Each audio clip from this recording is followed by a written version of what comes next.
Okay. Okay. Welcome back, everybody. Here we are again.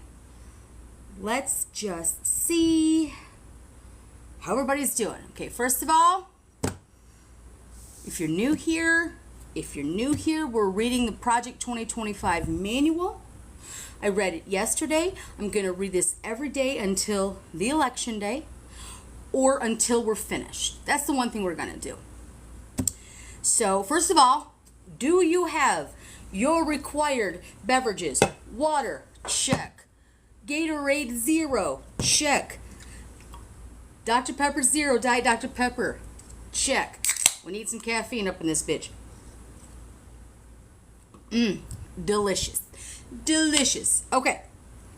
So let's just kind of recap where we were yesterday, trying to wait for people who might want to join. I know I said noon. Guys, I love doing this, but I'm a special needs mom first, and then I'm an activist after. So, social justice warrior always has to take that has to take a second seat. So, I know a lot of people asked in my comments yesterday, is this going to be something that I can watch later? And the answer is yes. Sorry guys, remember I am running dual spaces. I am here on TikTok. I am also on Twitter. It's under my name, Billy Nelson. It's also Mama B Energy 2. Mama B Energy used to be my handle here, but I decided to use my real name because you know what? I'm a real person and I like that. So, over on YouTube, I have uploaded yesterday's conversation or yesterday's reading. So what I'm going to do every single day after my live, I'm going to download it and it's going to be over on YouTube. Now, while Billy Nelson was already taken, I'm not angry. Somebody else has the handle, that's fine. It is Mama B Energy 2. So it's the same handle that I have over on Twitter. That's how you will find it to listen to this later. So I'm going to do that every single day. So if you're new here, again, we are reading the Project 2025 manual every day until the election. So we can go through this and make it a lot less scary and a lot more informative. And then we can make our own decisions. So happy Friday. Again, guys, follow, like, comment, share. Gifts are never expected. They are appreciated. I do see them as you come in, and I appreciate that. I'm not ignoring them. I'm just trying to read.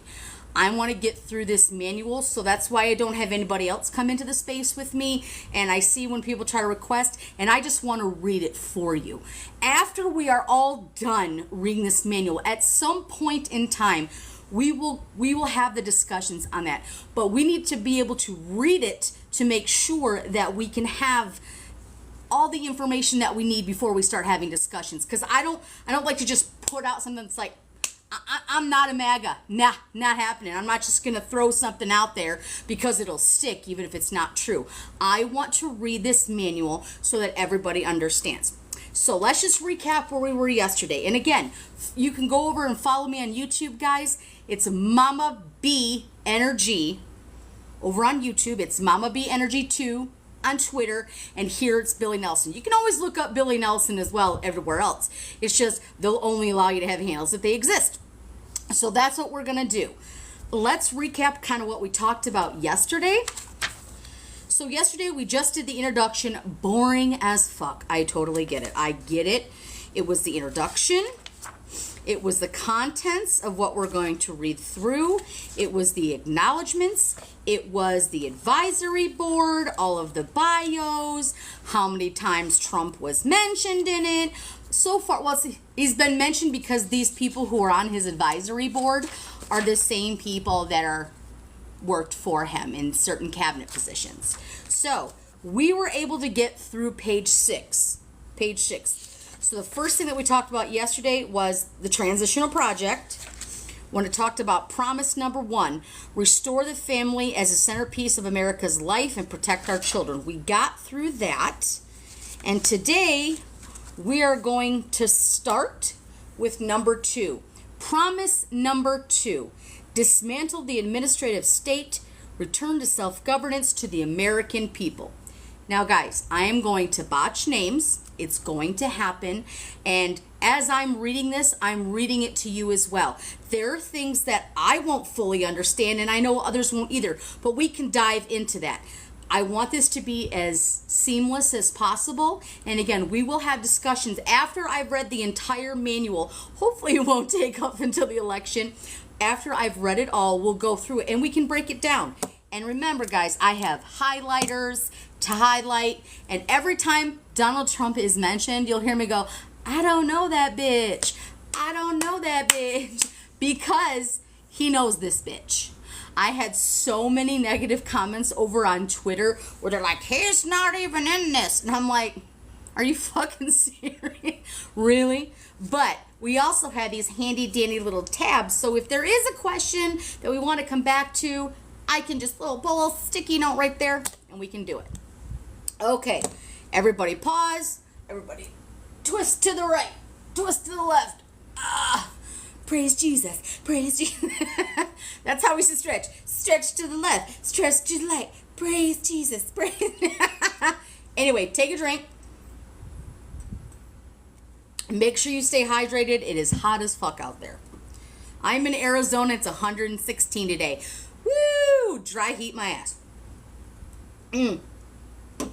One more sip of my favorite Diet Dr. Pepper. Well, Dr. Pepper Zero. They're both. Dear Dr. Pepper, call me. Okay, let's begin. Promise number 2, dismantle the administrative state and return to self-governance to the American people.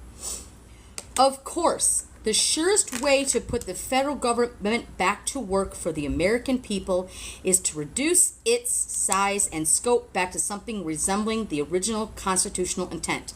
I cannot stand the editor of this fucking manual because they do not understand what possession is, and every single time I just circle it like SP, like the English teacher in me comes like, oh my God, I just cannot.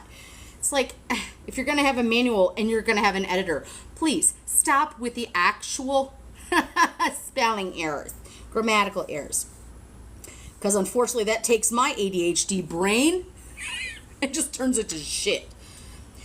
Conservatives desire a smaller government, not for its, again wrong, own sake, but for the sake of human flourishing. Who doesn't want humans to flourish? When have you ever heard a liberal, a left, a moderate? We don't want people to flourish. It's just the conservatives. But the Washington establishment doesn't want a constitutionally limited government because it means they lose power and are held more accountable by the people who put them in power. Like restoring popular sovereignty, the task of reattaching the federal government's constitutional and democratic tethers called to mind Ronald Reagan's observation that there are no easy answers, but there are simple answers. What? There are no easy answers. Oh, sorry. There are no easy answers, but there are simple answers. I almost said questions, like my brain just did not quite read that right. In the case of making the federal government smaller, more effective, and accountable, the simple answer is the Constitution itself. The surest proof of this is how strenuously and creatively generations of progressive and many Republican insiders have worked to cut themselves free from the strictures of the 1789 Constitution and subsequent amendments. I thought y'all were for the Constitution. Like, I thought that, let me turn this a little bit. I thought y'all were for the not so much. So you want a Constitution that you remake, not the Founding Fathers who came over to have, okay, got it. Consider the federal budget, bitch. Yeah, consider that federal budget. Consider it. You damn right. Consider it. One moment, please. Why is this not? For some reason. Oh. My cord came unplugged. I apologize. Consider the federal budget. Under current law, Congress is required to pass a budget and 12 issue-specific spending bills comporting with it every single year. The last time Congress did this was in 1996. Congress no longer meaningfully budgets, authorizes, or categorizes spending. Who put us in trillions of debt? I don't think it was Joe. By the way, hashtag Jovember. I want that trending. If anybody can just get that, hashtag Jovember, just like Rovember. Rovember, Jovember. Easy to understand. Instead, party leaders negotiate one multi-trillion-dollar spending bill, several thousand pages long, and then vote on it before anyone literally has the chance to read it. It's your fucking job. Read it. You've got interns. Read it. Sit down, do your job, stop flying out of state, stop fundraising, and do your fucking job. I mean, it's not that hard. Maybe it is hard for some people. I don't know. Maybe I'm in the wrong for that one. I just think that I know they don't read tons. I mean, have you seen March? Have you seen Bobo? They don't read shit. I'm not sure they can read. Debate time is restricted, amendments are prohibited, and all of this is backed up against a midnight deadline when the previous omnibus spending bill will run out and the federal government shuts down. Yeah, it does, but Republicans haven't passed shit, so they're just like, omnibus, Speaker Johnson, omnibus, Speaker Johnson, it's ridiculous.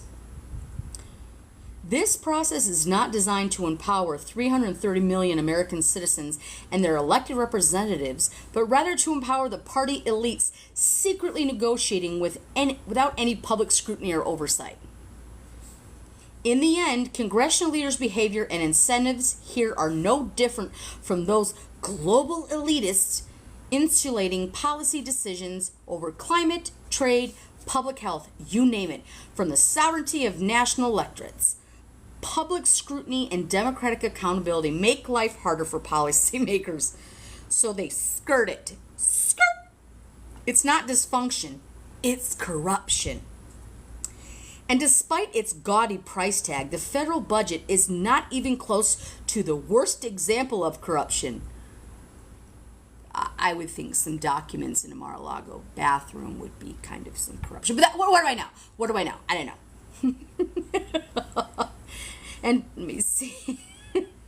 The distinction belongs to the administrative state, the dismantling of which must be a top priority for the next conservative president. They are trying so hard not to say Trump. The next conservative Trump. The term administrative state refers to the policy-making work done by the bureaucracies of the federal government's departments, agencies, and millions of employees. Under Article 1 of the Constitution, all legislative powers herein granted shall be vested in a Congress of the United States, which shall consist of a Senate and a House of Representatives. That is federal law, in which is enacted only by the elected officials in both houses of Congress. The executive authority was part of the framers' doctrine of separated powers. Separated powers. Church and state. Separated powers. 3 branches of government. Is it me? Is it me? I don't know. Maybe it's me. They not only split the federal government's legislative, executive, and judicial powers into different branches because of checks and balances. They also gave each branch checks over each other. Under the Constitution, the legislative branch, Congress, is far and away the most powerful correspondingly and the most accountable to the people. In recent decades, members of the House and Senate discovered if they give away that power to the Article 2 branch of government, they can also deny responsibility for its, spelled wrong, actions. So today in Washington, most policy is no longer set by Congress at all, but by the administrative state. Given the choice between being powerful but vulnerable or irrelevant but famous, most members of Congress have chosen the latter. Congress passes intentionally vague laws that delegate decision-making over a given issue to a federal agency. That agency's bureaucrats not just unelected, but seemingly unfireable, then leap into the chance to fill the vacuum created by Congress's preening cowardice. The federal government is growing larger and less constitutionally accountable, even to the president, every year. A combination of elected and unelected bureaucrats in the Environmental Protection Agency quietly strangles domestic energy production through difficult to understand rulemaking process.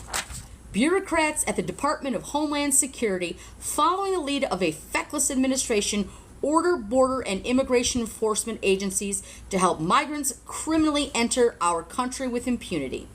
Bureaucrats at the Department of Education inject racist, anti-American, ahistorical propaganda into American classrooms. Do you mean history? I can't stand that shit. Anti-racist? No, you mean you don't want to hurt white boys' feelings. Shut the fuck up. Bureaucrats at the Department of Justice force school districts to undermine girls' sports and parents' rights to satisfy transgender extremists. This fight with transgender in sports is ridiculous. The amount of transgender men or women in sports is a fraction of anything. It's ridiculous. I cannot. Bureaucrats at the State Department infuse U.S. foreign aid programs with woke extremism about intersectionality and abortion. Woke bureaucrats at the Pentagon force troops to attend training and seminars about white privilege. I was just wondering if any service members out there have been forced into training seminars about white privilege. If you could just comment for a second. Can you see that? Where am I reading from? I'm reading from the Project 2025 manual. I am on page 8. 8 of this bullshit. Unaccountable federal spending is the secret lifeblood of the Great Awakening. They keep saying that. Nearly every power center held by the left is funded or supported one way or another through the bureaucracy of Congress. Colleges and school districts are funded by tax dollars. The administrative state holds 100% of its power in sufferance of Congress, and its installation of the president discipline at an unconstitutional fairy tale spun by the Washington establishment to protect its turf. Members of Congress shield themselves from constitutional accountability, often when the White House allows them to get away with it. Get away with what? Twitter can't hear me? They really can't? Why can they not hear me? Hang on one second, guys. Let me see. It says my mic is on. I still can't hear me. Hang on, guys. Let me take a look and see why they can't hear me. Burp, burp, burp, burp, burp. Let me try to end that really quick and find out why. That's just weird. Hang on. Pause for 1 second, guys. I apologize. Let me see why Twitter cannot hear me. Because it says my mic is on. Reading Project 2025 out loud.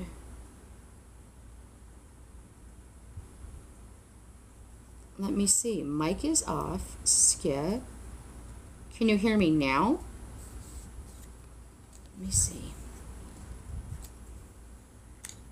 Is that any better? I think that's better. I don't know why, but my microphone is... She's acting like a little bitch. Let me see. Yeah, yeah. Okay, so volume all the way up. Let me try it one more time. Because I don't mind talking live without a microphone on TikTok, but on Twitter it can be just a pain in the ass. Let me see. I'm going to try my microphone one more time. No, it's like the minute I... There we go. Can you guys hear me now on Twitter? Is that better? Is that better? I think it's better. I think it's better. Yay, technical difficulties. I apologize to anybody who was trying to listen and like, I can't see her. Thank you for letting me know, though. I appreciate that. I don't read a ton of comments, but I was like, you can't hear me on Twitter. It was like, Twitter. It says that my microphone is picking up, and it shows that it's picking up. So if you over on Twitter can hear me, that would be just like, boop. There we go. Thanks, guys. Okay. Let's take a drink and find out where the hell I stopped. Okay. We talked about a fairy tale. When they get away with it, right? When the White House allows them to get away with it. Cultural institutions like public libraries and public health agencies are only as independent from public accountability as elected officials and voters permit. Let's be clear. The most egregious regulations by the current administration come from one place, the Oval Office. The president cannot hide behind the agencies. Should you tell Donnie that? You should. So maybe that only apply. I think it only applies to Biden, right? Immunities and shit. I think that's what it means. The president cannot hide behind the agencies as his many executive orders make clear. His is the responsibility for the regulations that American communities, schools, and families. A conservative president must move swiftly to do away with these vast abuses of presidential power and remove the career and political bureaucrats who fuel it. So what we're saying is he wants to get Schedule F. That's talking about just remove them. They're not doing anything, but I'm sure Ivanka needs something, but Jared, pretty sure Barron's going to be the Department of Education next year. I mean, really? Seriously. Properly considered, restoring fiscal limits and constitutional accountability to the federal government in its continuation of restoring national sovereignty to the American people. In foreign affairs, global strategy, federal budgeting, and policy making, the same pattern emerges again and again. Ruling elites slash and tear restrictions and accountability placed on them. They centralize power up and away from the American people to supranational treaties and organizations, to left-wing quote-unquote experts, to sight unseen or nothing at all legislating, to the elected and unelected career bureaucrats of the administrative state. As monolithic as the left's institutional powers appear to be, it originates with appropriations from Congress and is made complete by a feckless president. Keep my fucking president's name out your mouth. I had to deal with yours for 4 years. Pretty much if you went side by side. Don't say feckless. You mean fantastic. It's okay. You spelled feckless wrong. You spelled fantastic wrong. A conservative president must look into the legislative branch for say it again. Blah, blah, blah, blah. A conservative president must look into the legislative branch for decisive action. That's executive, judicial, legislative. Like what? Free. 1, 2, free. You Proud Boys know that fucking number. Free. There are reasons there are checks and balances.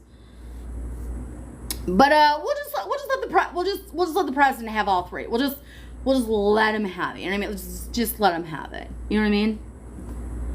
But in the meantime, there are many executive tools a courageous conservative president can use to handcuff the bureaucracy, push Congress to return to its constitutional responsibility, restore power over Washington to the American people, bring the administrative state to heel, and in the process defang and defung the woke culture's warriors have infiltrated every last institution of America. The conservative promise lays out how to use the many of these tools, including how to fire supposedly unfireable federal bureaucrats and how to shutter wasteful and corrupt bureaus and offices, how to muzzle woke propaganda at every level of government, and how to restore the American people's constitutional authority over the administrative state, and how to save untold taxpayer dollars in the process. Finally, the president can restore public confidence and accountability to our most important government function of all, national defense. Bullshit. Our defense budget, if you could think of a defense budget, defense budget is like Elon, right? Right? And everybody else is like middle class. We don't need a bigger defense budget. Stop hiring contractors with exorbitant rates and keep charging up the ass to just whatever don't stop giving your cronies work. Oh, look, we're going to go overseas and we're going to have people do laundry for hundreds of thousands of dollars when servicemen who are deployed there wouldn't mind just doing their own damn laundry, but they're not allowed to touch it. Ask them. Ask them. We do not need a bigger defense budget. We don't. Period. You don't even take care of veterans as it is. Yet somehow you want to spend more? Oh, we're going to get into that, honey. And you better believe that shit. You want less, you want more spending on defense, but less on veterans. PACT Act, motherfuckers. That's what Biden did. Did Trump? No. We don't need more money for defense. We don't need more money for defense, period. I said what I said. I lost my place. ADHD is beautiful sometimes. The American people desire a military full of highly skilled servicemen and women who can protect the homeland and our interest overseas. Can you tell Coach Tuberville that shit? Can you tell him that? Because he didn't want to give promotions, right? Because he's a bitch. Yeah, that's what happened. So if you really want to support our government, maybe vote the fuck out Tommy Tuberville. Thank you. Fuck off, Coach. The next conservative president must end the left's social experimentation with the military, restore war fighting as its sole mission, and set defeating the threat of the Chinese Communist Party as the highest priority. Remind me again how many different businesses Trump ran with China. Okay, great. The next conservative president must possess the courage to relentlessly put the interest of everyday America over the desires of the ruling elite. Their outrage cannot be prevented. It must simply be ignored. It can be. The left derives its power from the institutions they control, but those institutions are only powerful to the extent that the constitutional officers surrender their own legitimate authority to them.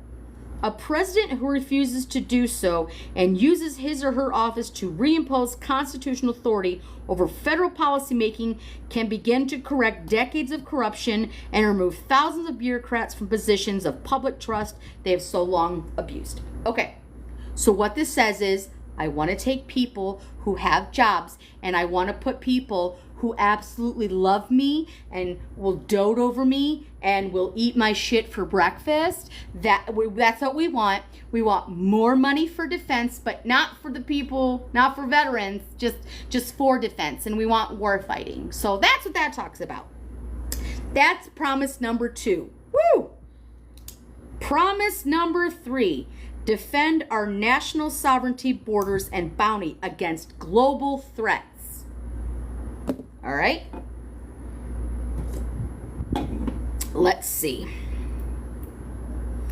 The United States belongs to we the people. You got something right. All government authority derives from the consent of the people, and our nation's success derives from the character of its people. The American people's right to rule ourselves is the obverse of the duty. We cannot outsource to others our obligation to ensure the conditions that allow our families and local communities and churches and synagogues and neighborhoods to thrive. The buck stops with each of us, so each of us must have the freedom to pursue the good for ourselves and those entrusted in our care. Page 10. Like I said, we're trying to read 8 to 10 pages a day, but I'm going to keep going as long as I can. Let's see. To most Americans, this is common sense. Common sense. Yeah, common sense is not so common anymore, is it? But in Washington, D.C. and other centers of leftist power, like the media and the academy, the statement of basic civics is branded hate speech. No, it's not. Half you fuckers don't know what your civics... Half of you don't remember what you took civics in high school for. So don't... That's some bullshit right there anyway. We don't know. Progressive elites speak in lofty terms of openness, progress, expertise, cooperation, and globalization. But too often, these terms are just rhetorical Trojan horses concealing their true intentions, stripping we the people of our constitutional authority over our country's future. You keep trying to give rights back to the states and not have things on a federal level. Explain it. That sense doesn't even make sense. America's corporate and political elites do not believe in the ideas to which our nation is dedicated: self-governance, the rule of law, and ordered liberty. They certainly do not trust the American people, and they disdain the Constitution's restrictions and their ambitions. Instead, they believe in a kind of 21st century Wilsonian in order to which the enlightened, highly educated, managerial elite run things rather than humble, patriotic working families who make up the majority of elites and contemptuously call them the flyover country. Really?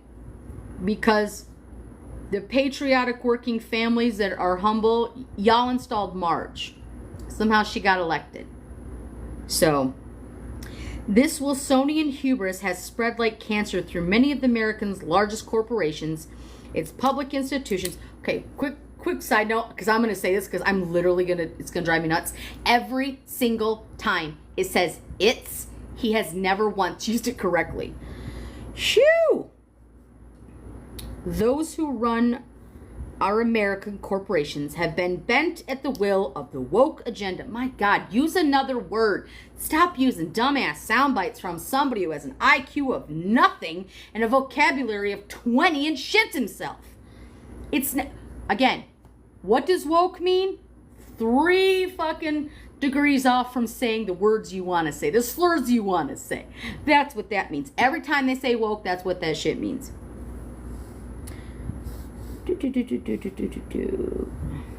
Today, nearly every top-tier U.S. university president or Wall Street hedge fund manager has more in common with socialists, European heads of state, than with parents at high school football games in Waco, Texas. The fuck?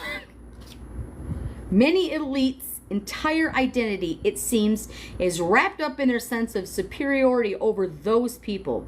But under our Constitution, they are mere equals of workers who shower after instead of before.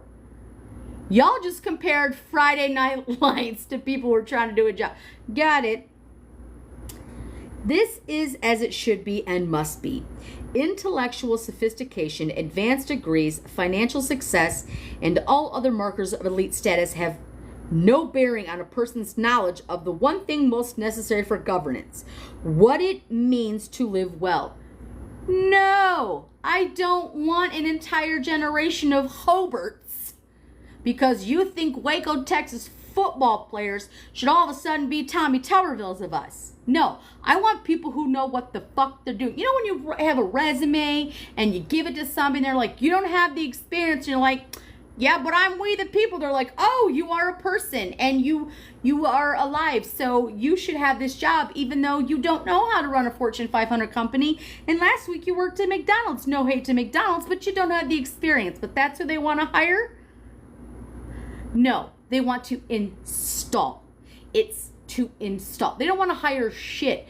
But as long as they keep saying Waco, Texas football, I would like somebody to explain to me who plays Waco, Texas football. If you said the majority is white boys, here you go. How many times? This is going to be sprinkled all the way through this every single time. Every single time it's going to be sprinkled into there. Oh, not the football players. American apple pie. Bye bye. Like, seriously? This is as it should be and must be. That knowledge is available to each of us, no matter how humble our backgrounds or how unpretentious our attainments. It's open to us to read in the book of human nature, to which we are offered the key just by merit of our shared humanity. Ain't nobody on the right think a liberal is shared humanity, because y'all would be passing some more bills. Y'all would be a little more bipartisan, but kumbaya, conservatives, kumbaya. Really? It's bullshit. It's just, it's sprunkled. I do like the word sprunkled, because sprinkle is cute, but sprunkled is evil. You know what I mean? One of the great premises of American political life is that everyone who can read in that book, must have a voice in deciding the course and fate for our republic. Progressive policymakers and pundits in America either fail to understand this premise or intentionally reject it. They enthusiastically support supranational organizations like the United Nations and European Union, which are run and staffed almost entirely by the people who share their values and are mostly insulated from the influence of national elections. Socialism.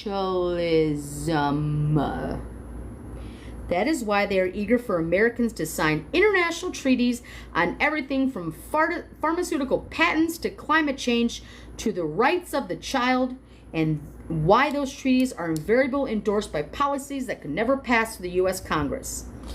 Like the progressive Woodrow Wilson a century ago, the woke left seems in a world bound by global treaties they write, in which they exercise dictatorial powers over all nations without being subject to democratic accountability. Everything they are saying is projection. Where in a liberal agenda is there dictatorialship? There isn't. But again, if they say it, it doesn't have to be true. It just has to be said. That's it. Oh, it's not true, but I said it. Therefore, I said it, so it must be true. And they're like, oh, yeah, look at all those leftists who are total fascists. What? No. Projection. This literally should just be called Projection 2025. That's what they should have called the damn manual. That is why today's progressive left so cavalierly supports open borders despite the lawless humanitarian crisis their policy created along America's southern border. We have tried to vote on the border many times. Fuck Mike Johnson. We tried.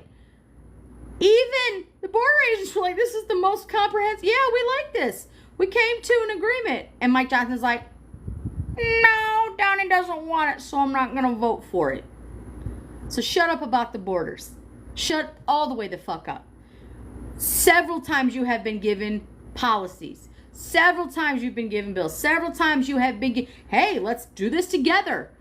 And you're like, but Trump said no because he wants to make it part of his agenda when he comes back. P.S. No. No. Absolutely not.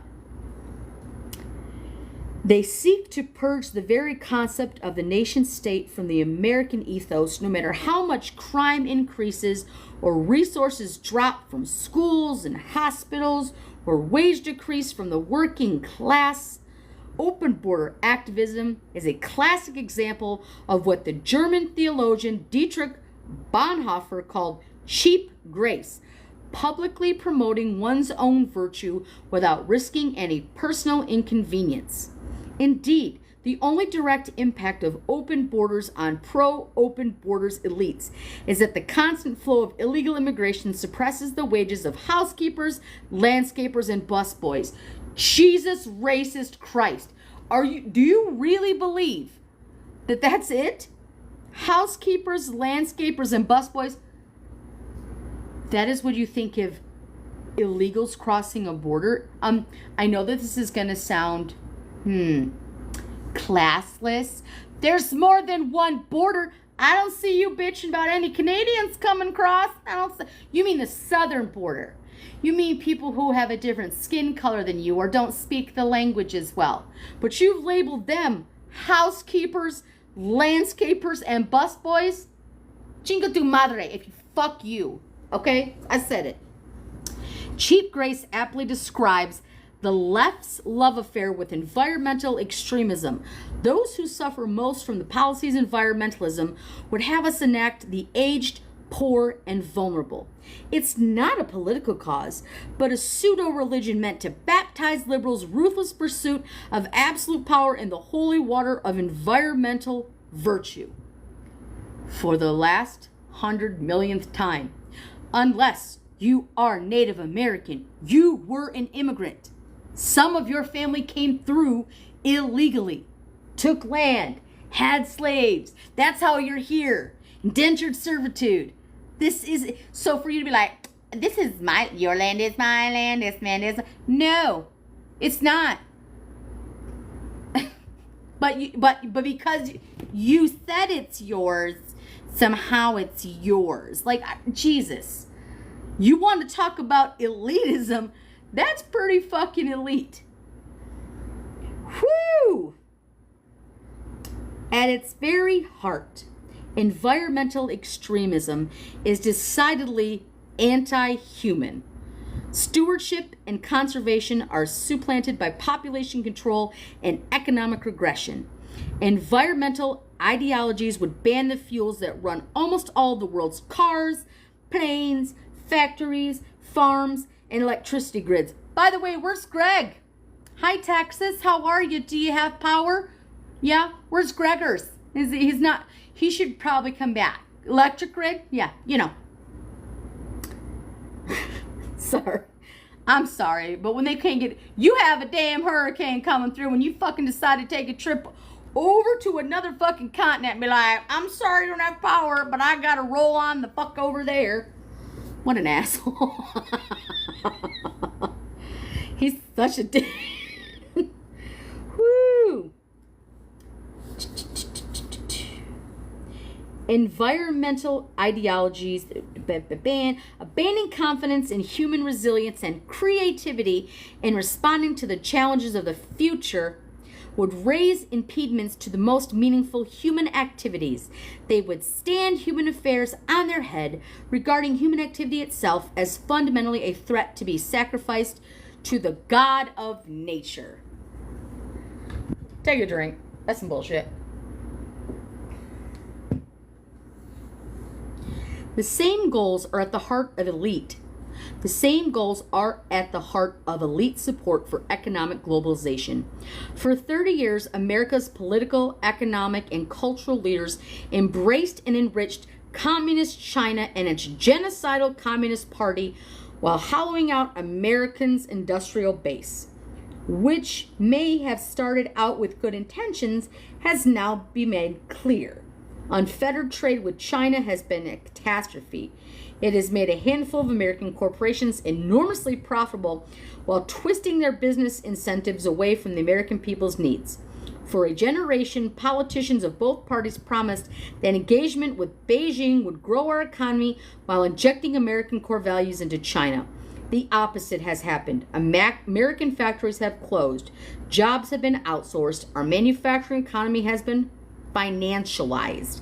And all along, the corporations profiting fail to export our values of human rights and freedom. Rather, they imported China's anti-American values to their C-suites. Can anybody tell me where Trump MAGA hats are made? Trump sneakers? Guess what? They're not fucking made in Idaho. I'm just gonna tell you all the shit Trump sells. When Ivanka had a damn fashion line, you think it was made here? No, bitch, it was made overseas. But apparently it was made with American values. No, you mean American dollars. It was made cheap over there. So stop with your bullshit. Even before the rise of big tech, Wall Street ignored China's serial theft of American intellectual property. It outright cheered for the elimination of manufacturing jobs. Learn to code, they would gloat. These were just the price of progress. Engagement was at every step of Beijing's project, not America's. The Chinese Communist Party, or the CCP, dictated terms only to break them whenever it suited them. They stole our technology, spied on our people, and threatened our allies with trillions of dollars in wealth and military power financed by our access to our market. Then came the rise of big tech, which is now less a contributor to the U.S. economy than it is a tool of China's government.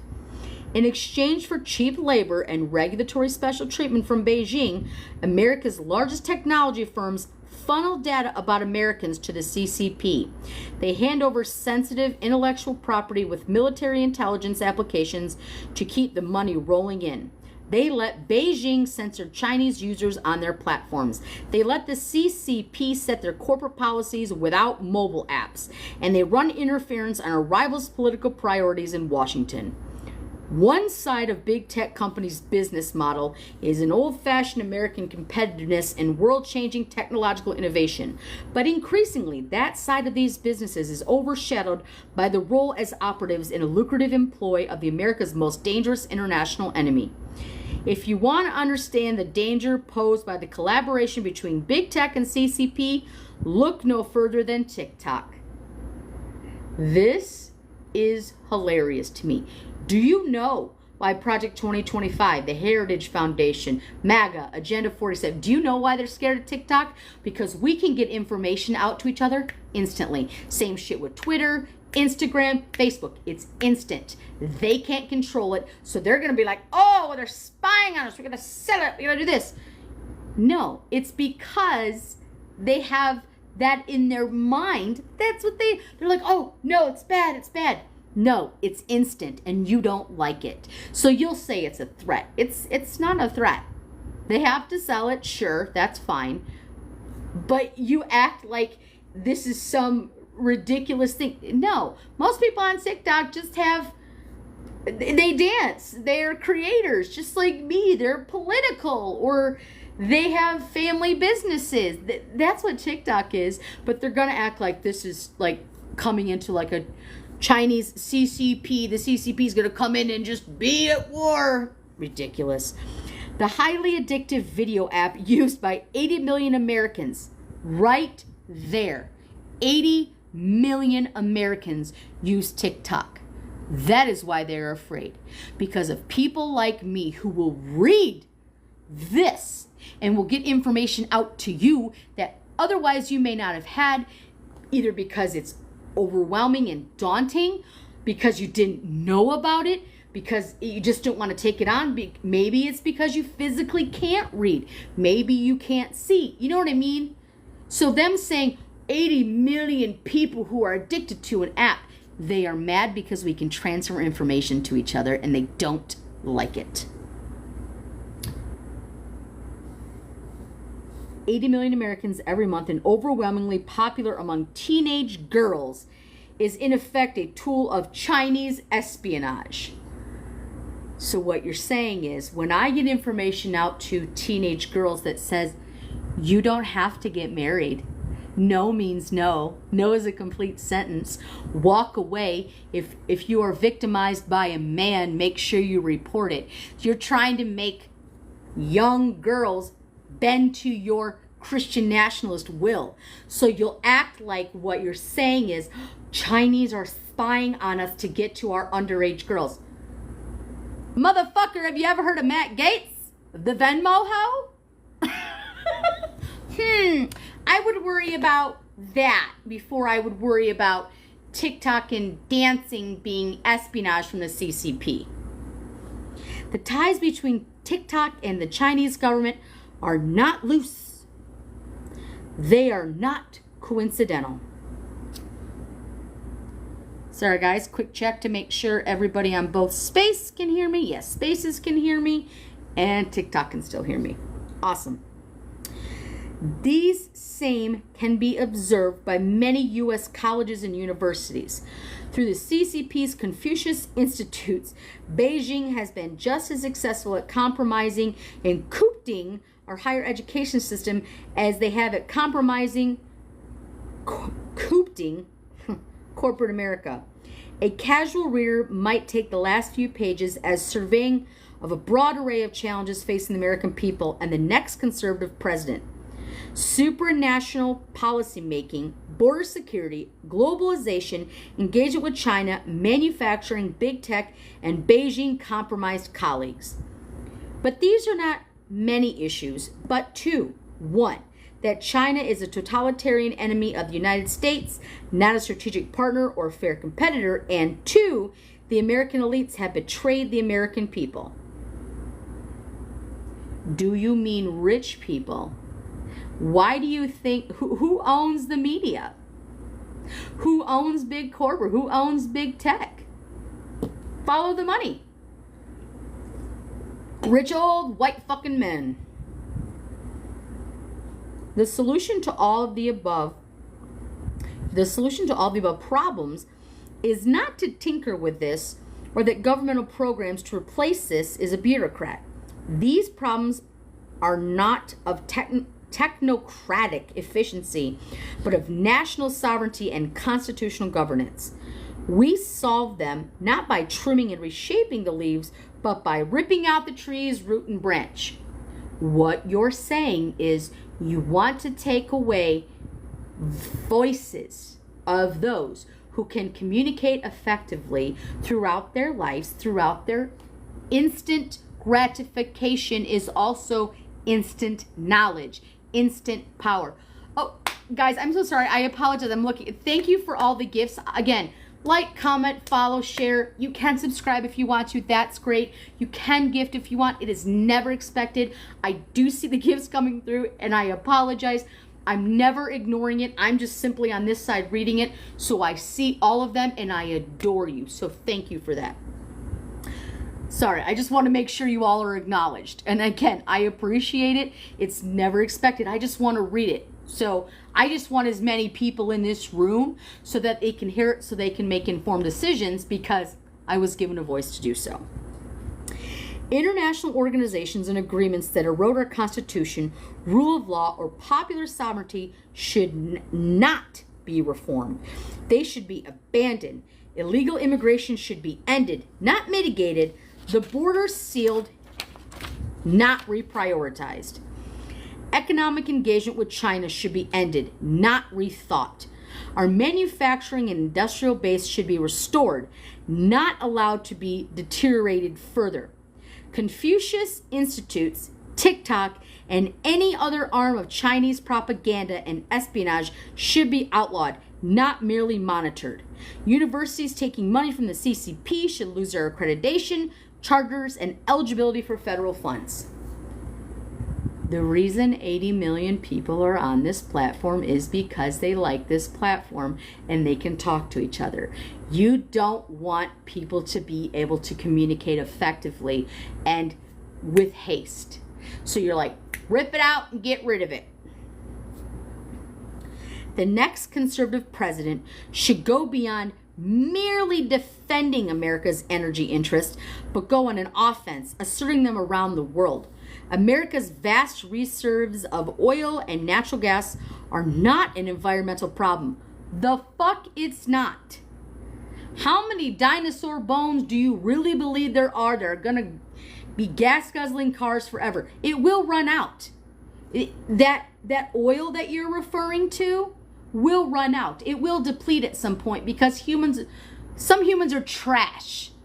You don't have to open up reserves that have been there. Why not work more on electric cars?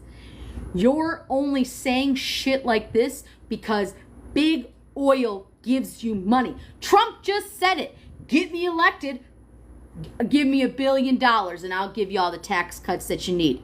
How much money did Chevron make last year and their shareholders? Tell me how much money big oil made last year.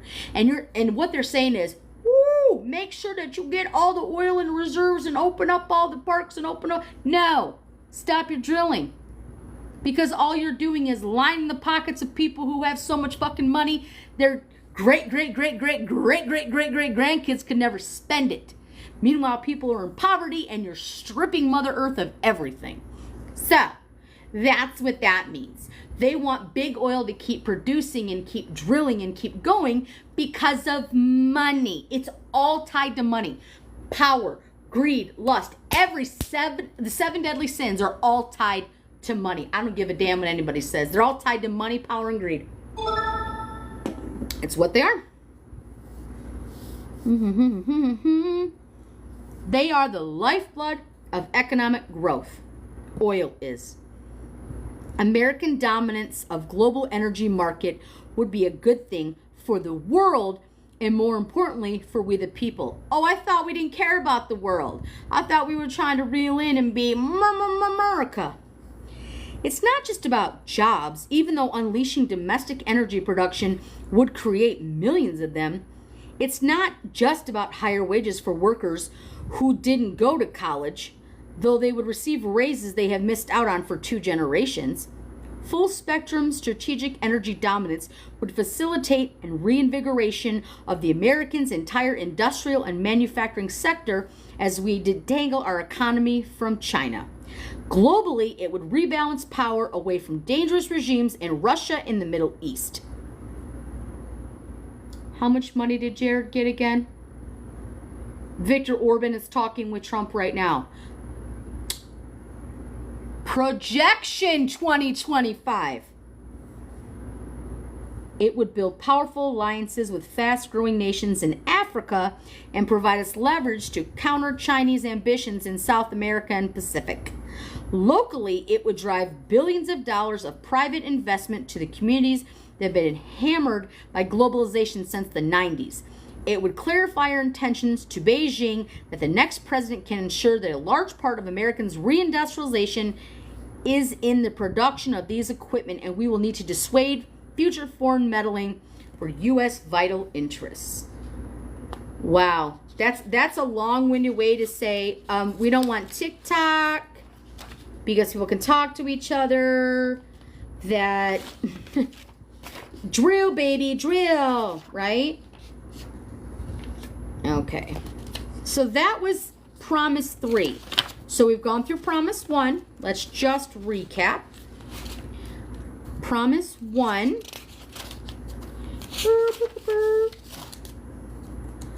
So Promise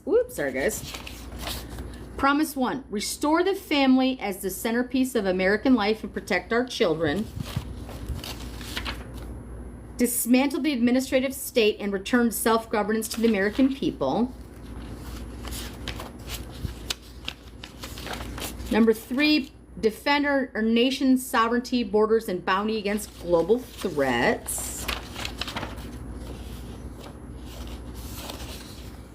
And now we're on to promise number 4. Secure our God-given individual right to enjoy the blessings of liberty. Oh, this is going to be good. The Declaration of Independence that Marge thinks Paul Revere signed famously asserted that the belief of the American founders that all men are created equal. That's a very good, men are created equal. Then it didn't say women, it didn't say people, it didn't say personhood, it didn't say fetuses, it didn't say kids, it said men. All men are created equal and endowed with God-given rights to life, liberty, and the pursuit of happiness. It's the last pursuit of happiness that is central to America's heroic experiment in self-government. When the founders spoke of the pursuit of happiness, what they meant might be understood today as in essence of pursuit of blessedness. I don't think that when they were like signing, they were like, you know what? Bless you. I'll bless your heart. Bless you. Blessedness. Blessings. No, they weren't. That's probably kind of like the opposite of what blessedness means. That is, an individual must be free to live as his Creator ordained to flourish. His creator. You're saying Christian. You're not saying Muslim. You're not saying Buddhist. You're not saying Jewish. You're not saying Baha'i. You're not saying not saying atheist. You're not saying agnostic. You're saying creator as in God. God that you as a white Christian believe in. So that's what you're referring to. You don't mean other religions. You mean yours. Our Constitution grants us each liberty to not do what we want, but what we ought. The pursuit of the good life is found primarily in family, marriage, and children, Thanksgiving dinners, and the like. And again, you're saying marriage and children. You do not get to define what a family is. You're talking about nuclear family. Mom, dad, 7 kids, dad works, mom's barefoot and pregnant as a stay-at-home mom, and she's stuck in a fault marriage because they want to end no fault divorce. We'll get into that too. That's what you're referring to. That's what you're referring to. Unfortunately, none of these Republicans, none of these conservatives want to do anything about the cost of daycare or anything like Head Start. They don't want to do anything about that. But family, marriage, children, Thanksgiving dinners. Okay, and again, let's talk about this. Thanksgiving is a white American holiday.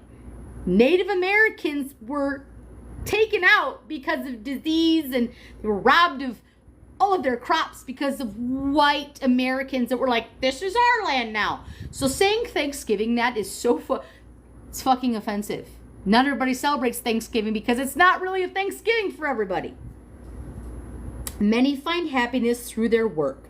Think of dedicated teachers or healthcare professionals you know, entrepreneurs or plumbers throwing themselves into their business, anyone who sees a job as well done as a personal reward. You don't pay teachers shit. You don't believe in the science. Quit acting like there's pride at work when all you do is slam people who have these jobs who want to help people. Well, family, marriage, and children. By the way, in case anybody is not aware, you are not an incubator as a woman. You don't ever have to have children. It's totally fine. And it's okay. They want you to have many children. Elon wants you to literally populate the earth. That's what they want. Because the workforce, people are living longer lives. That's why we're seeing uptick in this, and that's why they want to raise the retirement age, because again, they want Nana to work until she's dead. But you don't have to have kids. You never have to have children, and that should be exactly your family's choice. If the family you have is a family of one and it's yourself, that is awesome. But don't let people define what your happiness is or your profession is based on what they believe they should be doing. That's good for you, boo. But that's not what everybody thinks. But you're trying to make everybody the same. This is not Gilead. Bitch, I'm not a handmaid. Where were we? Oh, this is going to be funny. Religious devotion and spirituality are the greatest sources of happiness around the world. Oh yeah? Make Trump cite one Bible verse. Make him cite it. Bitch, he can say John 3:16. He can say Genesis 1. He can hold the Bible at least upright, if that was even a Bible. So don't tell me. And that was the president before Biden. And you want him to be president again. This bitch has never been in a church because if he touches holy water, he's going to fucking burn. Still, others find themselves happiest at their local voluntary communities of friends, their neighbors, or their civic or charitable work. The American Republic was founded on principles prioritizing and maximizing individual rights to live their best life or to enjoy what the framers called the blessings of liberty. It's this radical equality, liberty for all, not just the rights but of authority that the rich and powerful have hated about democracy in America since 1776. They resent Americans' audacity in insisting we don't need them to tell us how to live. Exactly. You don't get to dictate somebody else's life. Pursuit of happiness is individualistic. Maybe.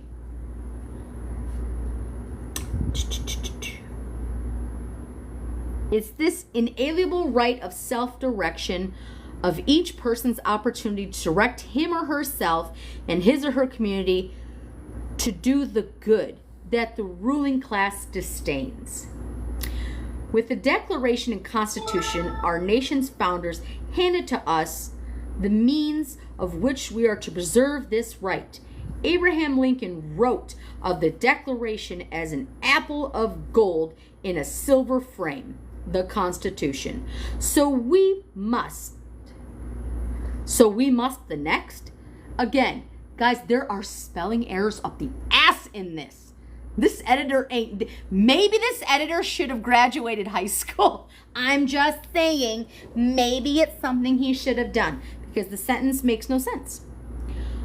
So then it says, so must and the next conservative president look into these documents when the elites mount their next assault on liberty. No, honey, we're fighting to keep democracy. I'm not really into authoritarianism and fascism. I don't want to go to jail because I retaliated against somebody because I said something. Oh, that's retaliation. You said you didn't like Trump. Go to jail. Fuck off. Left to our own devices, the American people rejected European monarchy and colonialism just as we rejected slavery, second-class citizenship for women, mercantilism, and socialism, Wilsonian globalism, fascism, communism, and today, wokeism. Really? To the left, these assertions of patriotic self-assurance are just so many signs of our moral depravity and the intellectual inferiority, proof that, in fact, we need a ruling elite to make decisions for us. Hell no! We need a ruling elite to make decisions for us. Bitch, Donnie ain't gonna be king. There's Regina King, there's Don King. Okay, there's the Queen and King of England, right? I don't need the fact that we need a ruling elite to make a decision for us. I'm not a monarchy. Thanks. But the next conservative president should be proud, not ashamed of America's unique culture of social equality and ordered liberty. Social equality? After all, the countries where Marxist elites have won political and economic power are all weaker, poorer, and less free for it. The United States remains the most innovative and upwardly mobile society in the world. Government should stop trying to substitute its own preferences for those people, and the next conservative president should champion the dynamic genius of free enterprise against the grim mis-series of elite-directed socialism. The promise of socialism, communism, Marxism, and progressivism, fascism, whatever name it chooses, those are very different things. Socialism, communism, Marxism, progressivism, fascism, those are not the same things. Green, blue, red, it's all the same shade of orange. It's not the same shit. It's simple. Government control of the economy can ensure equal outcomes for all people. Shut up. The problem is that it's never done so. There is no such thing as the government. There are just people who work for the government and wield its power, and who at most every opportunity wield it to serve themselves first and everyone else a distant second. Grifters gon' grift. This is not a failing of one nation or socialist party, but inherent in human nature. Nighttime satellite images of the Korean peninsula famously show the free market South lit up with homes, businesses, and cities electrified from coast to coast. But in contrast, communist North Korea is almost completely dark, except for the small dot of the capital city. I think it's called Pyongyang, where a psychotic dictator and his cronies live. Do you mean who Donald Trump met with in North Korea? Kim Jong-un? Yeah, he met with him. He crossed that little border right there and just met him. So, projection. The same phenomenon is on display in the infuriating fact that 4 of the 6 richest countries, I will repeat that. The same phenomenon is on display in the infuriating fact that 4 of the 6 richest counties in the United States are the suburbs of Washington, D.C., a city infamous for its lack of native productive industries.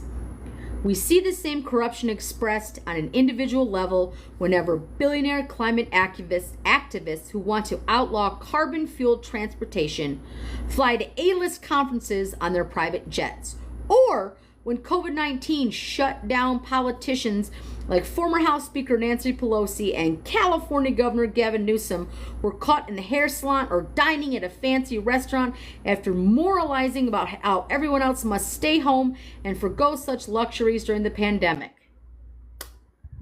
All I'm going to say is there was one country in the entire world when COVID-19, the pandemic, was going on, they had the most deaths in the most cases.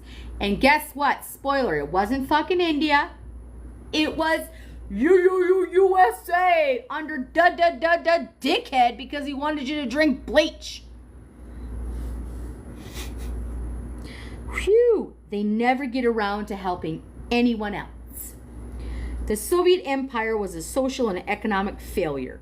North Korea, despite the opulence of its tyrants, is one of the poorest nations in the world. Cuba is so corrupt that its people regularly risk their lives to escape to Florida on rafts. Venezuela was once the richest nation in South America. Today, a decade after a Marxist dictator took over 94% of Venezuelans live in poverty. Even socialist Senator Bernie Sanders' home of Vermont was forced to repeal its state's single-payer healthcare system just 3 years after creating it. In every case, socialist elites promised that if only they could direct the economy, everything would be better. Very quickly, everything got worse. In socialist nations after socialist nations, the only way to govern could keep its disgruntled people in line was to surveil and terrorize them. Canada. Healthcare is free. So I don't think Canada's crumbling.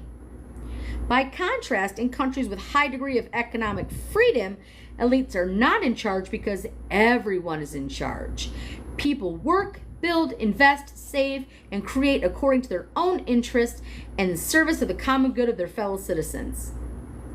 There is a reason why private economy hews to the Marxism of the customer is always right, while government bureaucracies are notoriously user-unfriendly, just as there is a reason why private charities are cheerful and government welfare systems are not. It's not because grocery store clerks and PTA moms are good and federal bureaucrats are bad. It's because private enterprises, for-profit, non-profit, must cooperate to give and to succeed. So as the American people take back their sovereignty, constitutional authority, respect for their families, communities, they should also take back their right to pursue the good life. The next president should promote pro-growth economic policies that will spur new jobs and investment, higher wages and productivity. Yes, that agenda should include overdue tax and regulatory reform, but it should go further and include antitrust enforcement against corporate monopolies. It should promote educational opportunities outside of the woke-dominated system of public schools. Yeah, schools are woke.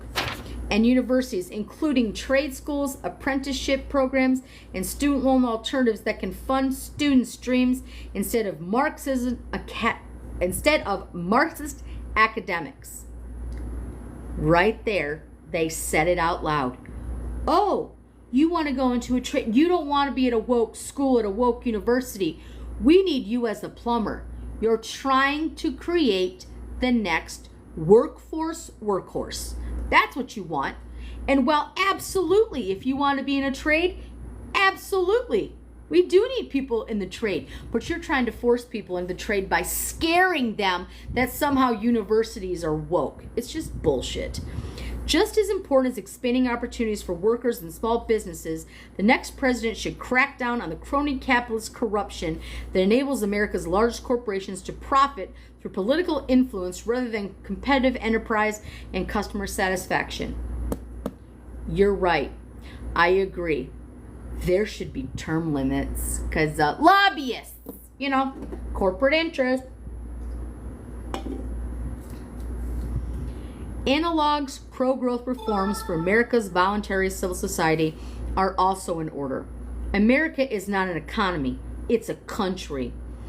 Economic freedom is not only important freedom of religion, freedom of speech, and freedom to assemble also represent key components of the American promise. Promise? Then promise that all of those are still free and that anybody can practice any religion they want. They can say whatever they want and they can assemble how they need to without being tear gassed. I don't know, maybe it's me. Today, in addition to the problem of big tech censorship, we see speakers at universities shouted down, parents investigated and arrested for attempting to speak at school board meetings, and donors to conservative causes harassed and intimidated. The next conservative president must defend our First Amendment rights. No, what you're trying to say is people don't want to hear shit from moms of liberty. Moms of shit for B. That's all it is. You're trying to ban books. You're trying to have overreach. You're trying to say all of that bullshit.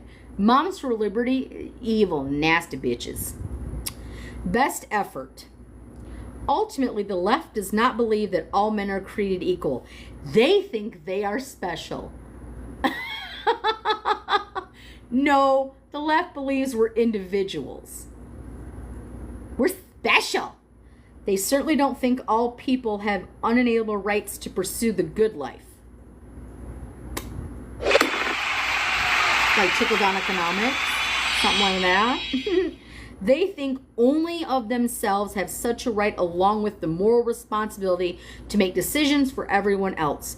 They don't think any citizen, state, business, church, or charity should be allowed any freedom until they first bend the knee. What a crock of shit. This book, this agenda, the entire Project 2025 is a plan to unite the conservative movement and the American people against elite rule and woke culture warriors. My God, I wish we could keep a tally of how many people have said woke, woke, woke, woke, woke. So ridiculous. Can anybody have a new adjective, a new adverb, anything? Our movement has not been united in recent years, and our country has paid the price. In the past decade, though, the breakdown of the family, the rise of China, the Great Awakening, big tax abuses, and the erosion of constitutional accountability in Washington have rendered these divisions not just as inconvenient, but politically suicidal.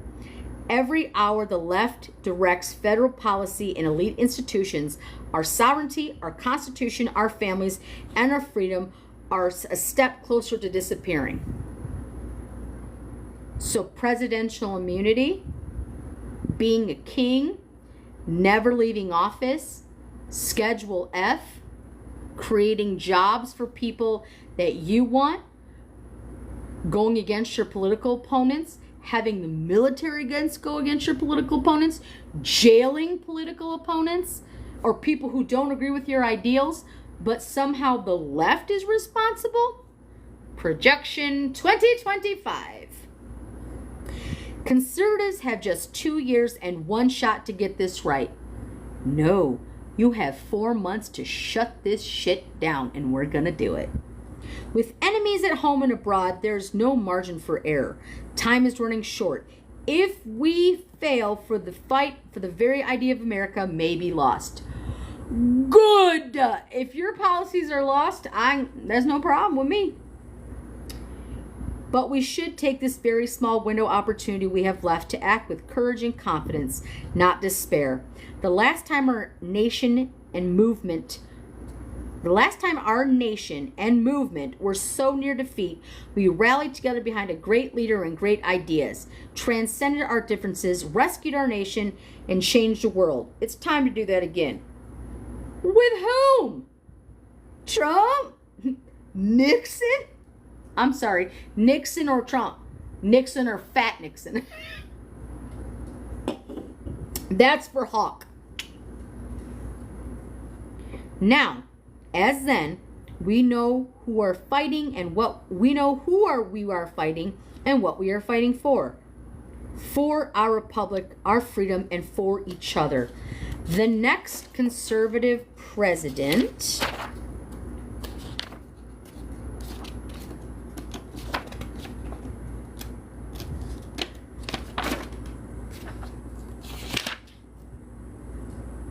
oh, I guess that was the end of it.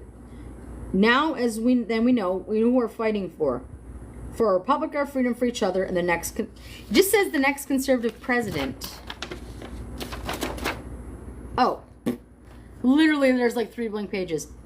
Will enter office January 2025 with a simple choice: greatness or failure. It will be a daunting test, but no more so than every generation of Americans that have faced and passed. The conservative promise represents the best effort of the conservative movement in 2023. The next conservative president's last opportunity to save our republic. That was page 17. I just want to make sure. Okay, yeah, so it was just some. Now there are endnotes, but it's not. Anytime it's like endnotes, it's just bibliographies. So let's see where we are.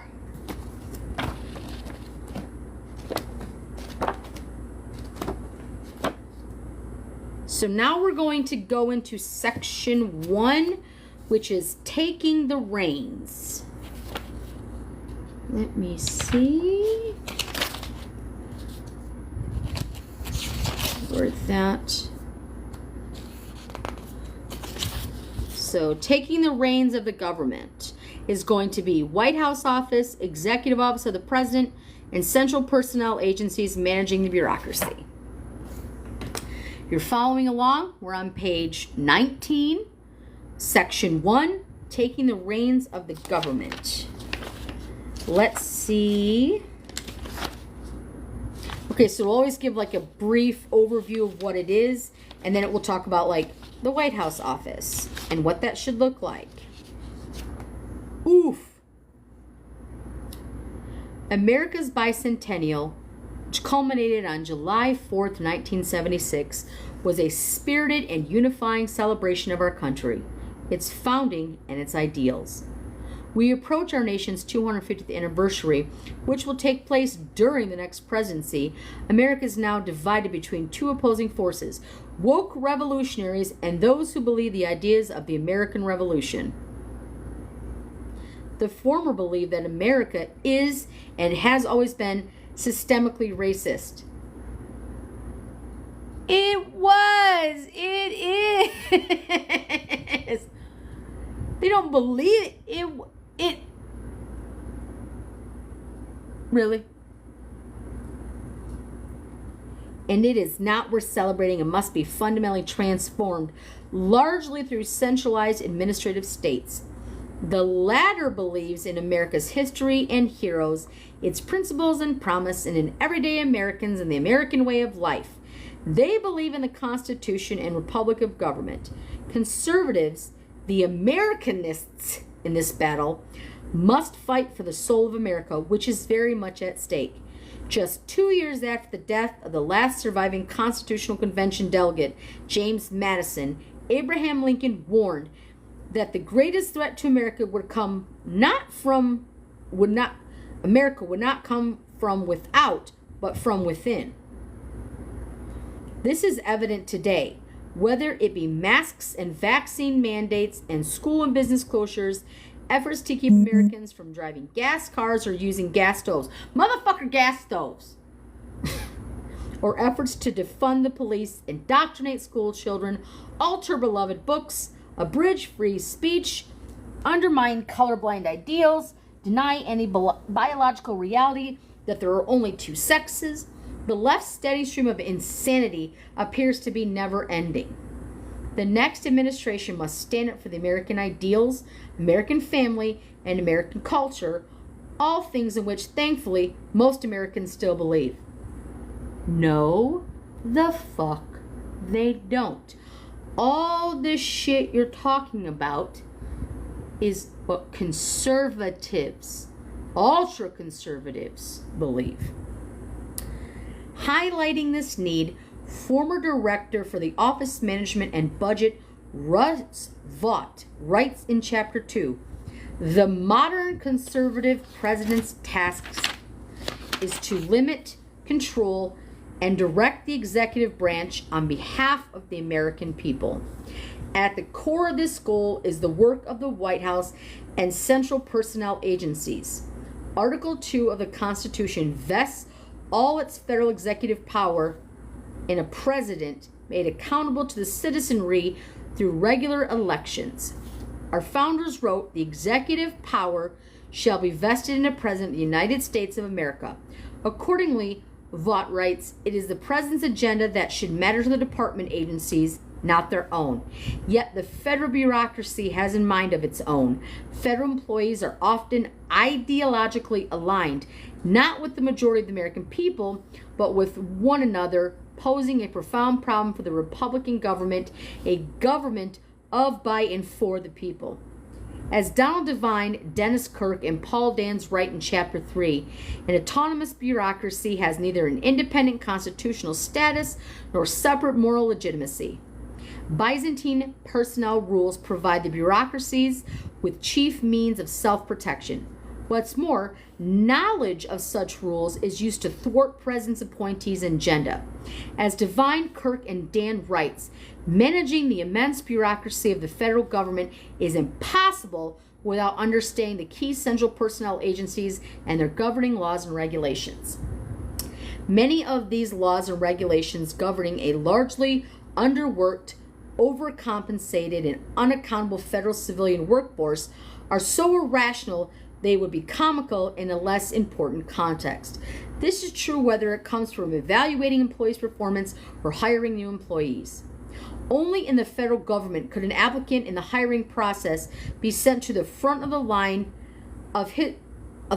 because of a history of drug addiction, alcoholism, or due to morbid obesity, irritable bowel syndrome, or a psychiatric disorder. No one has ever been put into a position because they have to IBS because they shit themselves. No one's been like, oh, well, it's coming down to Chad who shits himself or Chad who just doesn't shit himself. No. And no one has ever gotten a job because they have IBS. Oh, Jesus. The next administration should insist that federal government hiring, evaluation, retention, and compensation practices benefit taxpayers rather than benefiting the lowest rung of the federal workforce. In order to carry out the president's desires, political appointees must be given the tools, knowledge, and support to overcome the federal government's obstructionist of the human resources departments. More fundamentally, the new administration must fill its ranks with political appointees. Schedule F. Pack them with MAGA extremists. Okay, over and over, you're going to say it, but we're going to get it. Cool beans. Cool beans. Devine, Kirk, and Dans observed that the Trump administration appointed fewer political appointees in the first few months in office than any other recent presidency. And how many times when they disagreed with each other did Trump talk shit? I don't know, General Kelly, Scaramucci, Cohen, all that shit. Anytime when you suck his ass, he'll be like, yeah, come get here, you now run Wyoming. I don't agree with you. Fuck that guy. Never heard of that guy. Piece of trash. Barely knew him. The left career employees in charge of many places. This can occur even after departments have been fully staffed with political appointees. Vought writes that the White House Office Management and Budget, OMB, should establish a reputation as the keeper of commander's intent. yet OMB is dominated by career employees who often try to overrule political appointees by serving in various executive departments. Empowering political appointees across the administration is crucial to a president's success. Above all, the president and those who serve under him must be committed to the Constitution, the rule of law. This is particularly true of a conservative administration, which knows that the president is there to uphold the Constitution, not the other way around. If a conservative administration does not respect the Constitution, no administration will. In Chapter 1, former Deputy Chief of Staff to the President Rick Dearborn writes that the White House counsel must take seriously the duty to protect its powers, privileges of the President from encroachments by Congress, the judiciary, and the administrative components of encroachments of Congress, departments, and agencies. Equally important, the President must enforce the Constitution and laws written rather than proclaiming new law unilaterally. Presidents should not issue masks or vaccine mandates, arbitrarily transfer student loan debt, or issue monarchical mandates of any sort. Legislators should make the laws in a republic, not executives. We wore masks and we had vaccines because the whole world was in a pandemic and we didn't listen, so we had the worst numbers. So yeah, and you want to talk about masks? What about these fuckers who keep protesting in the khaki brigade? Yeah, the Proud Toddlers, those ones, why are they wearing masks now? Oh, I thought you were hard asses. No masks, but now masks? Masks that you agree with. Got it. It is crucial that all three branches of the federal government respect what Madison called double security to our liberties. The separation of powers among the three branches and the separation of powers between the federal government and the states. The double security has been greatly compromised over the years. Vaught writes that the modern executive branch writes federal policy, enforces that policy, and often adjudicates whether the policy was properly drafted and enforced. He describes it as constitutionally dire and in urgent need of repair, adding nothing less than the survival of self-governance in America is at stake. When it comes to ensuring that freedom can flourish, nothing is more important than deconstructing the centralized administrative state. Political appointees who are answerable to the president and have decision-making authority in the executive branch are key to the essential task. The next administration must not cede in such authority in nonpartisan experts who pursue their own agenda while engaging in groupthink insulated from the American voters. The following chapters detail how the next administration can be responsive to the American people, not entrenched by elites. How it can take care of all the laws that are faithfully executed, not merely those that the president desires to be executed, and how it can achieve results and not be stymied by unelected bureaucracy. Woo! That's a lot of bullshit. Okay, so now we are on to, I'm just taking a look through it to see, because now it's like smaller bullet points, not so much like blah blah blah blah blah blah blah blah blah blah blah blah blah blah blah blah blah blah blah. If you are following along, we are on now we are on chapter 1. All of that was the lead up to chapter 1. White House office.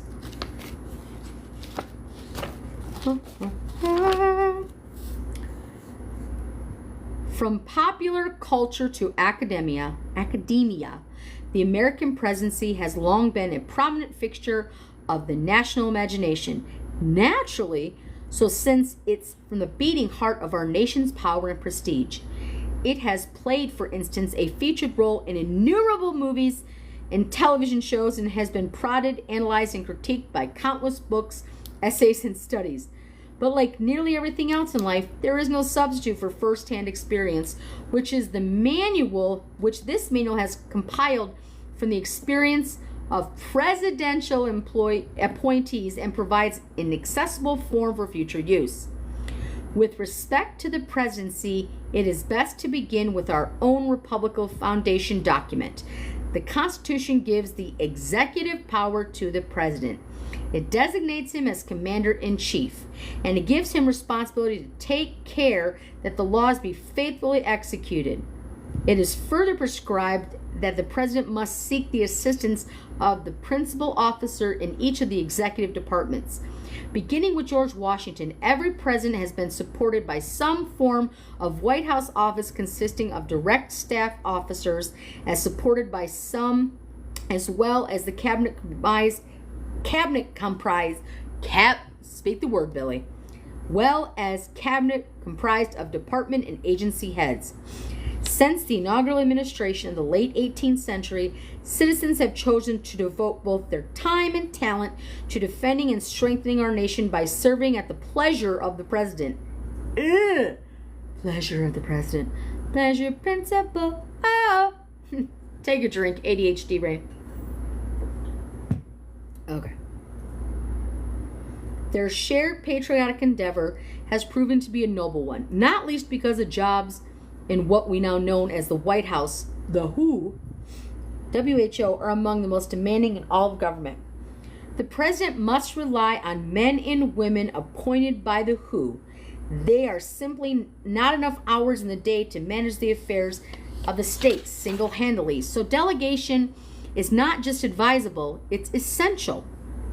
The decision that assistants and senior advisors make will directly impact the administration and its legacy. Most important, the fate of the country. Their agenda must therefore be the president's agenda. Choosing who will carry out the agenda on a daily basis is not only one of the first decisions a president makes in office, but also one of the most critical. The tone of the tempo of an administration are often determined on January 20th. They keep coming back to day one, day one, day one, day one.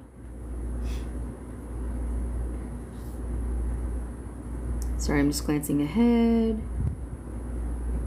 Beep, bop, boop. Everybody can still hear me okay? Everybody can still hear me okay? Check one, check two, check one. In probably about 5 minutes, guys, I'm going to take just a quick 5-minute break so I can make sure my phone is charged. But we'll get through this little part of this. How big is this actual piece?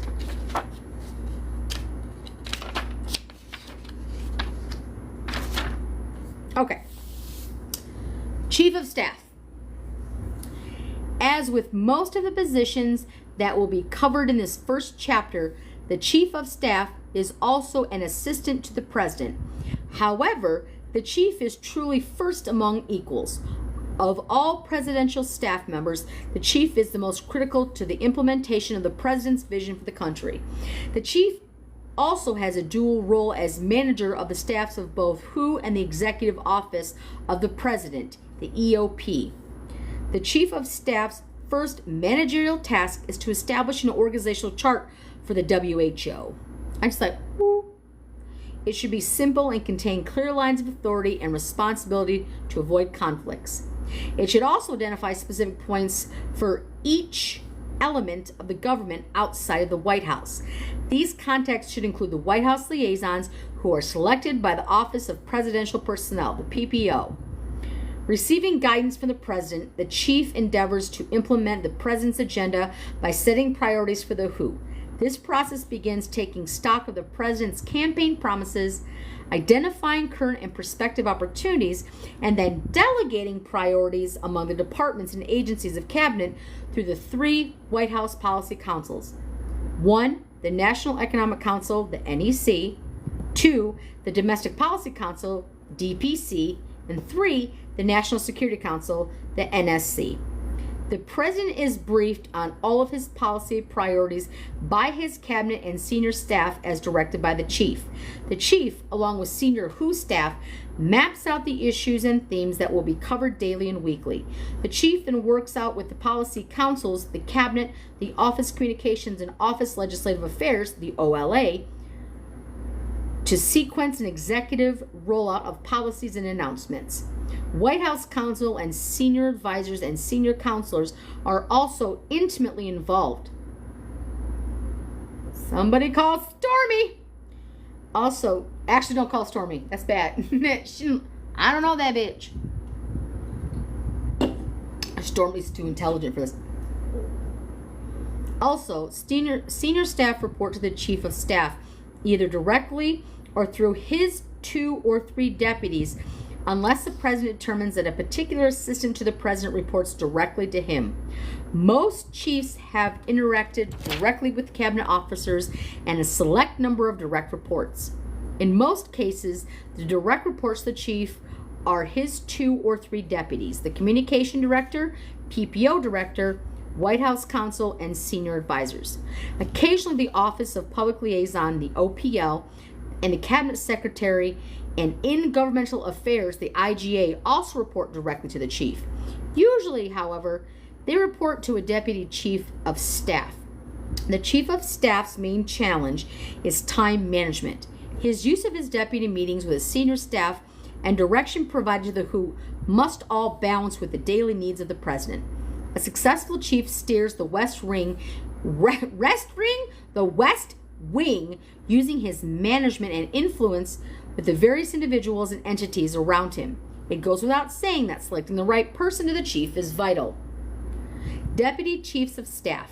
In recent years, presidents typically have appointed 2 deputy chiefs of staff, a deputy chief of staff for management and operations, and a deputy chief of staff for policy. There have also been other types of deputy chiefs whose roles have included, for example, overseeing strategy, planning, and implementation. Chiefs of staff then occasionally are appointed by principal deputy chief to be in charge of guiding decision-making, organizational structure, and informational flow. Then it's principal deputies of chief. Not all chief of staff tapped are for principal deputy. A major reason that doing so adds another layer of command complexity. When principal deputies have been installed, the roles have varied based on the needs of particular chiefs. Most principal deputies have functioned as doorkeepers, sorting through action items. Taking on these can be handled at their own level and passing up others that truly require the attention of the chief of staff or the president. Principal deputies have assumed control of scheduling functions, normally under the operations deputy, and have worked directly with Policy Council Affairs direction of the chief of staff. The OPL and the Office of Political Affairs, the OPA, also have reported to the principal deputy. Deputy Chief of Staff for Management Operations. The Deputy Chief of Staff for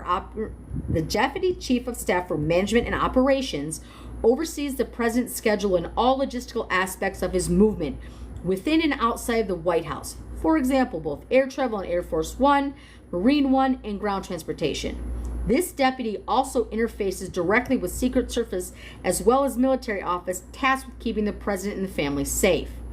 In the past, the deputy has also worked with the NSC, the Secretary of Defense, Secretary of State, and the intelligence community on advancing all foreign trips. If their roles are separated from that of the deputy policy, the deputy should have a strong grasp of international affairs and robust foreign policy credentials. The deputy further manages all facets of the working White House technology, grounds management, support staff, personnel, administration, and communications. This individual, therefore, needs to be meticulous and ideal, should possess a great deal of command and control with experience. Deputy Chief of Staff of Policy. In some instances, administrations of the function of the IGA, the OPA, the OPL, and other advisors within the WHO have fallen under the Deputy Chief of Staff for Policy. For conservatives, this arrangement could help connect the WHO's outreach for political and external groups to be strong conduit for the state and local elected officials, state party organizations, and both top and grassroots groups. This deputy chief works directly with the chief of staff, cabinet officers, and all 3 policy councils to support the development and implementation of the president's agenda. This deputy chief should therefore have an impressive policy of credentials in the realms of economic, domestic, and social affairs. Senior advisors. Presidents have surrounded themselves with senior advisors with those experience and interests that are not necessarily neatly defined. In recent administrations, senior advisors have been appointed to offer broad guidance on political matters and communication issues. Others have acted as czars for specific projects and policy areas. The most powerful senior advisors frequently have had long personal relationships with the president and have also spent significant amount of time within the outside of the White House.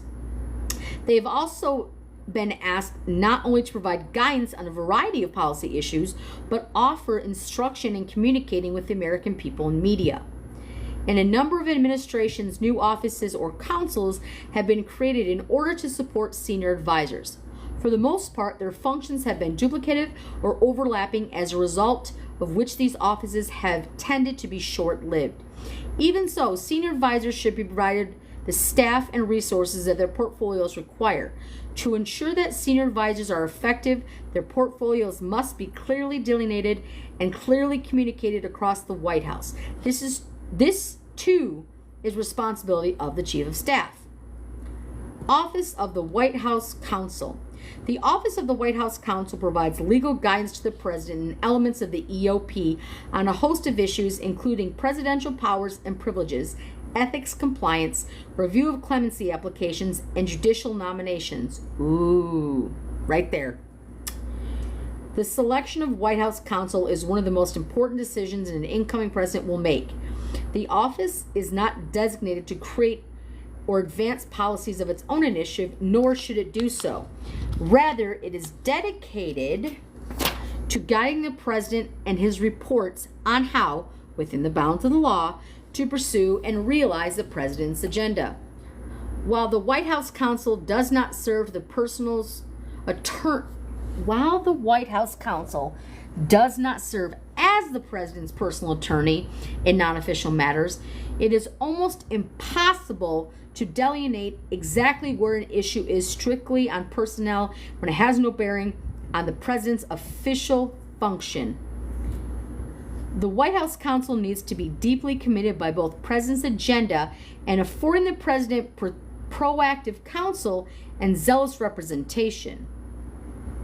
Seems like a conflict. It seems like a conflict of interest. Maybe it's me. Maybe it's me. The White House counsel. The White House counsel needs to be deeply committed by both president's agenda and affording the president's proactive counsel zealous representation. The individual directly advises the president as he performs the duties of the office and requires a relationship that is built on trust, confidentiality, and candor. The Office of the White House Counsel is also responsible for ensuring that each component of the White House adheres to all applicable legal ethical guidelines, which often requires going on to ongoing training, monitoring, and ensuring compliance.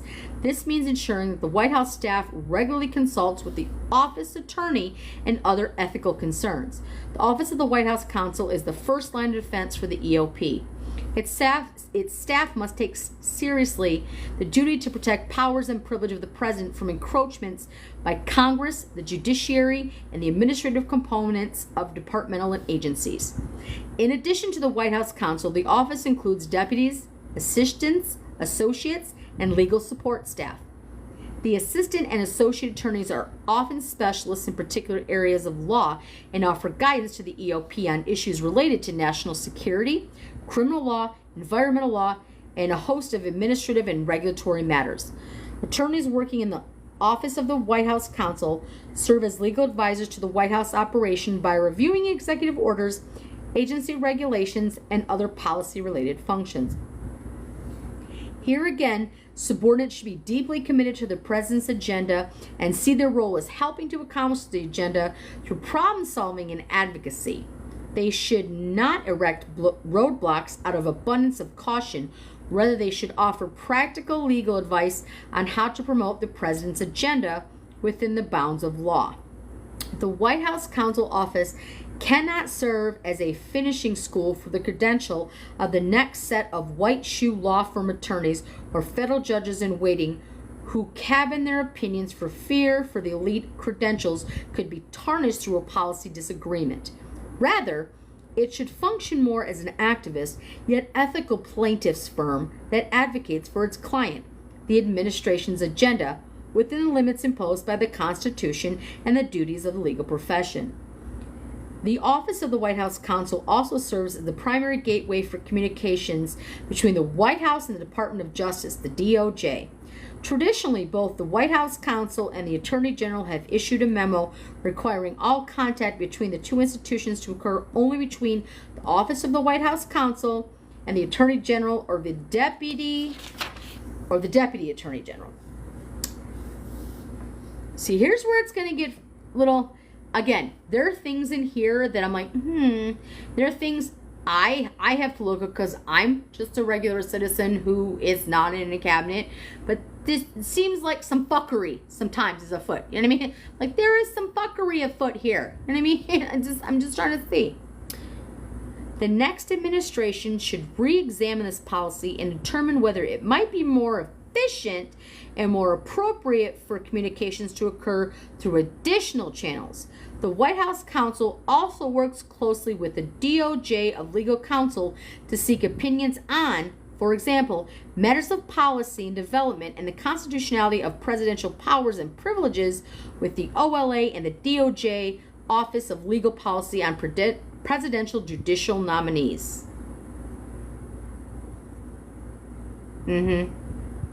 Yeah, they want to re-examine the DOJ. Great. When a new president takes office, he will need to decide expeditiously how to handle any major ongoing litigation or other pending legal matters that might present a challenge to his agenda. So ones that don't agree with him, got it. You're going to throw those right in prison. Boom! To offer guidance, the White House Counsel must get up to speed as quickly as possible on all significant ongoing legal challenges across the executive branch that might affect the new administration's policy agenda, and must be prepared on the onset of the administration to present recommendations to the president, including recommendations for reconsidering or reversing positions of the previous administration in any significant litigation. Woo! This review will usually require consulting with new political leadership at the Justice Department, including during the transition period. No day is predictable at the White House. Therefore, to handle the pace and vitality of affairs, the Office of the White House Counsel must offer measured legal guidance in a timely manner. This often means foregoing law review style memos about esoteric legal concept, and instead of quickly providing high-level yet providing legal high-level yet incisive guidance. Due to evolving world events, domestic affairs, and political pressures, the office often faces legal questions for which there may not be a wealth of precedent, i.e., immunity.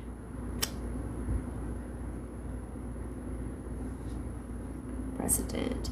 Attorneys in the Office of the White House Counsel, there must not be a wealth of a Oh, damn it. I'm sorry, I read over that line again.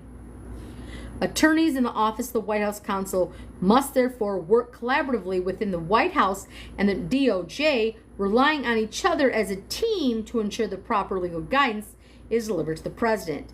The president should choose a White House counsel who is well versed in the Constitution, administrative and regulatory law, and inner workings of Congress at the political process.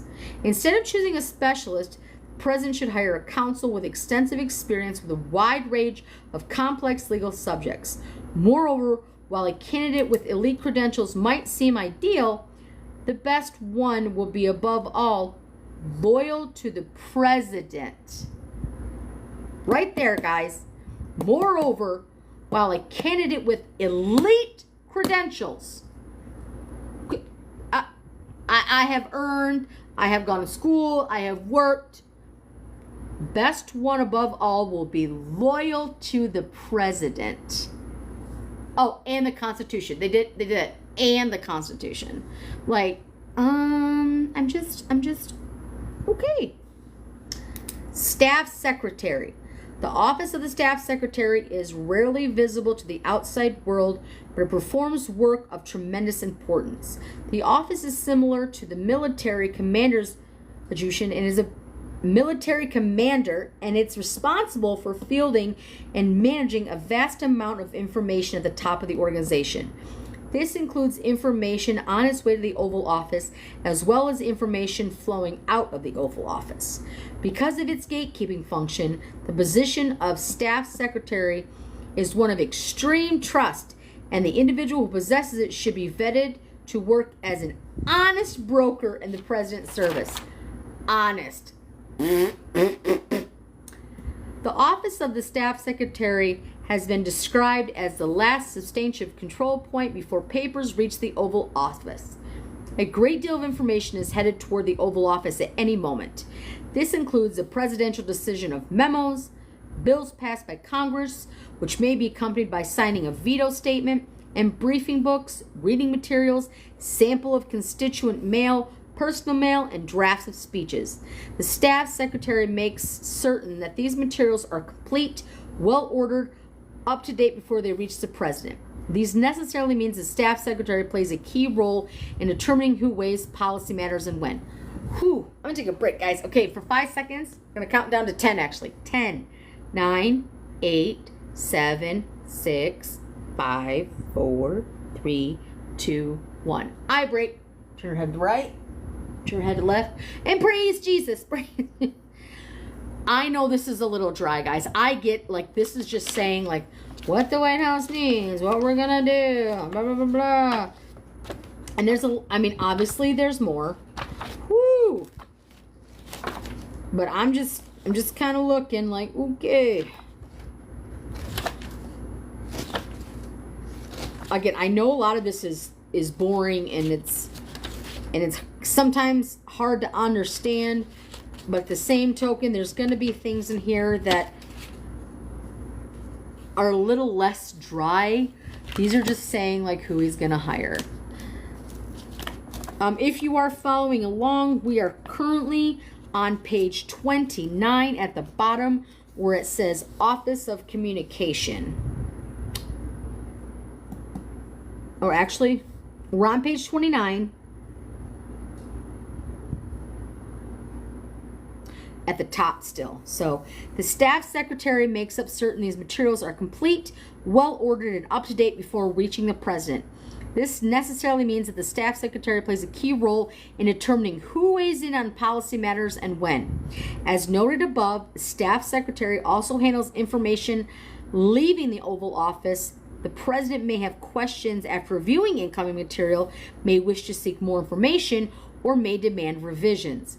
The Staff Secretary is often responsible for directing these requests to the appropriate places, following up on them to ensure that they are completed. One of the Staff Secretary's critical functions is managing and overseeing the clearance process for the President's daily/nightly briefing book. The book is filled with all the reading material and leading documentation the President needs in the morning and the evening to help him make decisions. The Staff Secretary also oversees the use of the President's signature, whether by hand or by auto pen, and manages the Office of the Executive Clerk, Office of Records Management, and Office of the Presidential Correspondence. Now we're on to the Office of Communications. The Office of Communications, which operates under the Direct Communications, conveys the President's agenda to the public through various media, including speeches and remarks, press briefings, off-the-record discussions with reporters, and social media. Depending on how President chooses to structure his White House, the Office of Communications may include the Office of the Press Secretary, Press Office, but no matter how it is structured, the office must work closely with the Press Office as well as the President's speechwriters and digital strategists. Operational functions of the Office of Communications include scheduling, running press briefings, interviews, meetings, media appearances, and speeches at a range of other events.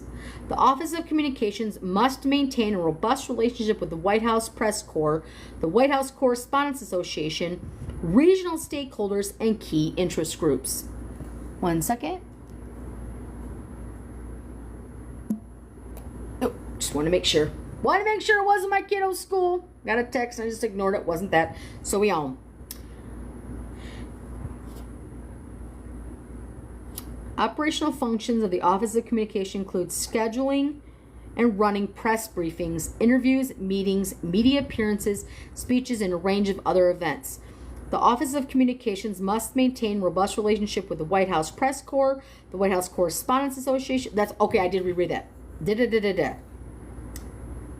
Leadership within the Office of Communications should include a communications director who is a direct report to the Chief of Staff, a deputy communications director, a deputy director for strategic communication, and a press secretary.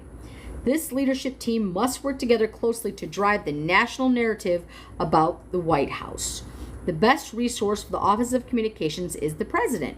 The President conveys the White House overall message through one or two inaugural addresses, State of the Union addresses, speeches to Congress, and press conferences as well.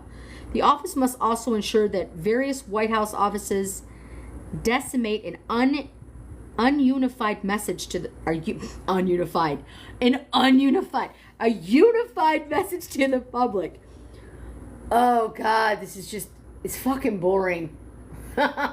I'm trying, guys. Let's just shake it out a little bit. Shake it out. Shake it out. Shake it out.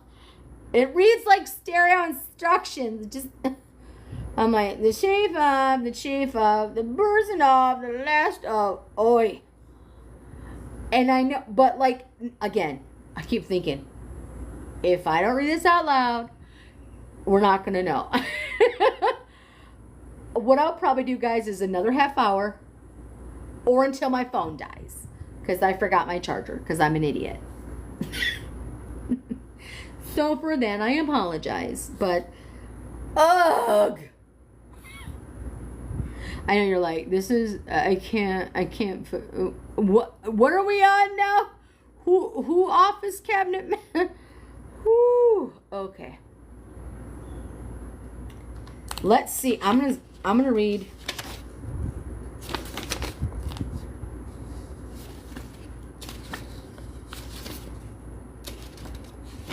Let me see, I'm gonna read. How many more of this shit is there? How much more?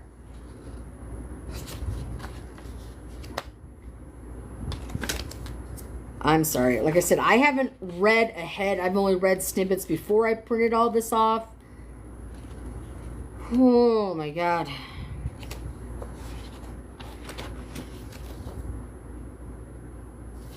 Okay, so this is just the White House. So we're on page 30. Chapter 2 is page 43. I think we'll probably read a little bit more through this and kind of like wrap up so that when we do this tomorrow. And tomorrow, I have to decide what time we're going to do this because, again, it's the weekend. And let's just get to this. Let's do in like the next half hour. Because, my God, this is just like... It's like you're in the class when you're like, I know it's statistics, but I just want to get through it. This is boring as shit. Okay, let's do this.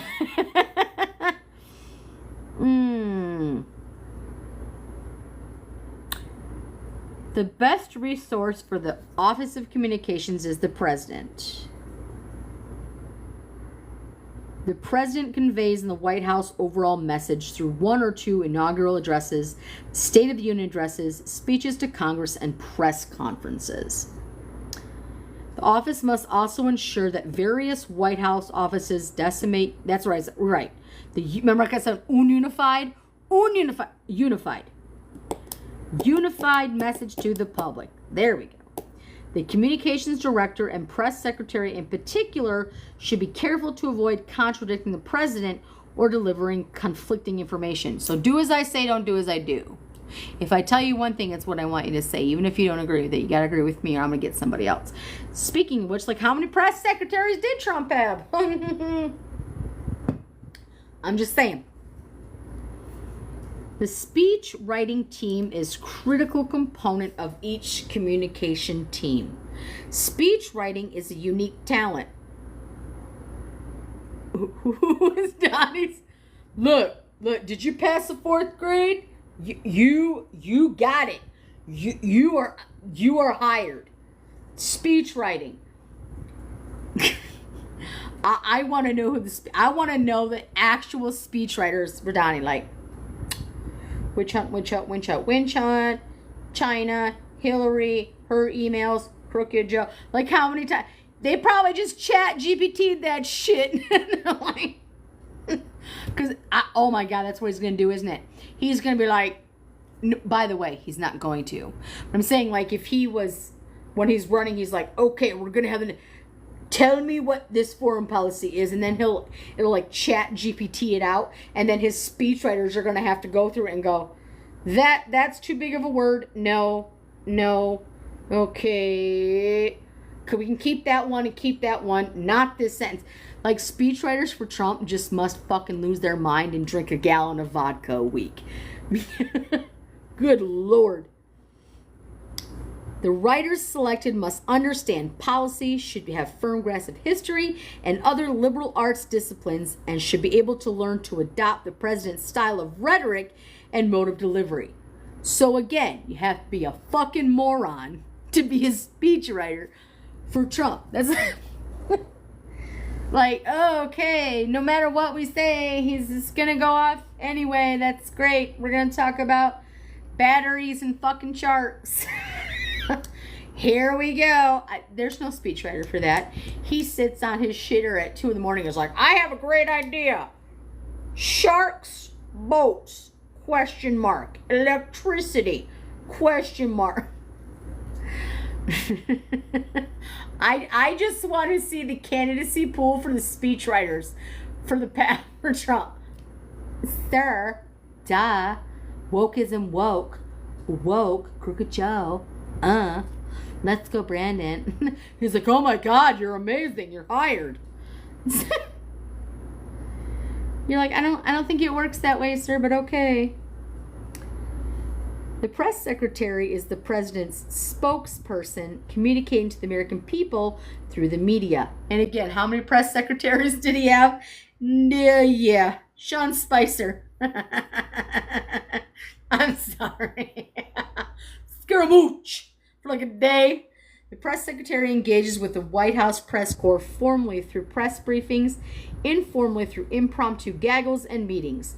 Individuals who serve in this role must be quick on their feet, which means, when appropriate, deftly refuting and rebutting correspondents' questions and comments. Deflecting. I'm not going to answer that. The communications director must convey the president's mission to the American people. Especially for conservatives, this means navigating the mainstream media to ensure the president's agenda is conveyed effectively and accurately. The communications director must be politically savvy and very aware of the ongoing activities of the other White House offices. The new administration should examine the nature of the relationship itself between the White House Correspondents Association and consider whether an alternative coordinating body might be more suitable. The OLA, the Office of Legislative Affairs. Created by President Dwight Eisenhower, the OLA has continued to serve as a liaison between the White House and Congress. The White House must work with congressional leaders to ensure presidential nominees for roles such as cabinet secretaries and ambassador are confirmed by the Senate. The White House also relies on Congress to enact reforms promised by the president on the campaign trail, whether those promises relate to health care, education, or national defense. Because Congress holds the power of the purse, White House staffers must ensure that there is enough support on the Hill to secure the necessary funding through the appropriations process to fulfill the president's agenda. The OLA reports directly to the Chief of Staff, and in some administrations has done so under the guidance of the Deputy Chief of Staff, usually the Deputy Chief of Staff of Policy. Regardless of the person whom the OLA reports, however, the office exercises a certain autonomy on behalf of the President and the Chief of Staff in directly influencing congressional leaders by both major political parties. The OLA must function as a mediator among the parties and find common ground to facilitate success within enacting the president's agenda. As in the case with many of the White House offices, but especially the Office of Communications, the OLA must ensure that congressional leaders receive one unified message. If other actors within the White House maintain their own relationships with the congressional leaders and staffers, it may appear that the president's own agenda is fractured and lacks consensus. This dynamic has caused real problems for presidents in the past. Internally, OLA staffers need to be involved in policy decisions, budget reviews, and other important meetings. They must also provide advice to policy staffers regarding whether certain ideas are politically feasible. Externally, OLA staffers have to communicate continuously with congressional offices in both parties, in both House and the Senate, to ensure the president has enough support to enact legislative priorities and sustain votes. The OLA requires staffers who are effective communicators and can provide a dose of reality to the White House staffers when necessary. Reality. What they say is reality. When they're talking about Trump, they're meaning like misdirection. This is so boring. I want to get to the good shit, but it's boring. It's God. I think to myself, people have had 40 years to write this, and they made this as dry as gin, and I'm not, This is why this overwhelms people, because you're like, skim, skim, skim, skim, skim. I need water. Ugh.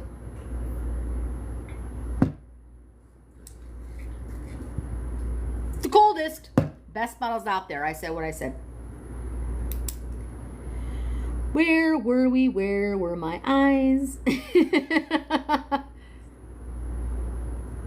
Must facilitate, discuss, provide. Fuck, where was I? I literally lost my place. I apologize. Autonomy, both parties, agenda. As is the case with many White House offices, but especially communications, ensure, yep, we got that. The OLA requires staffers who are effective communicators can provide reality. That's right there. Reality. Although a policy proposal from within the White House may be a great idea, OLA staffers must ensure it is politically feasible. So delusion's not on the menu. OLA staffers must therefore be skilled in both politics and policy, because Trump didn't know shit. Furthermore, the president should seek out individuals who can advance his agenda, at the same time forge pathways with members of the opposing political party on other priorities. Or in Trump's case, they'll just jail them and fire them. Most important, the OLA must function as a well-oiled machine, precisely synced. The president cannot afford to have a tennis player on, much less a leader of his football team.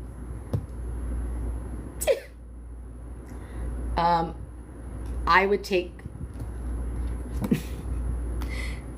matching. You cannot have a tennis player when you need to have a linebacker. Office of the President Personnel, the PPO. The political axiom that the personnel is policy was popularized under President Ronald Reagan during the 1981 presidential transition. One of the most important offices in the White House is the PPO, which was created under President Richard Nixon to centralize political appointments. Departments and agencies had and still have direct legal authority on hiring and firing, but the power to fill Schedule C positions of core political jobs is vested with the president. Therefore, the White House, not the department or agency, has the final word on political appointments. Schedule C, Schedule F, A, B, C, D, E, F, G. F. PPO's primary responsibility is to staff the executive branch with individuals who are equipped to implement the president's agenda. Bend the knee.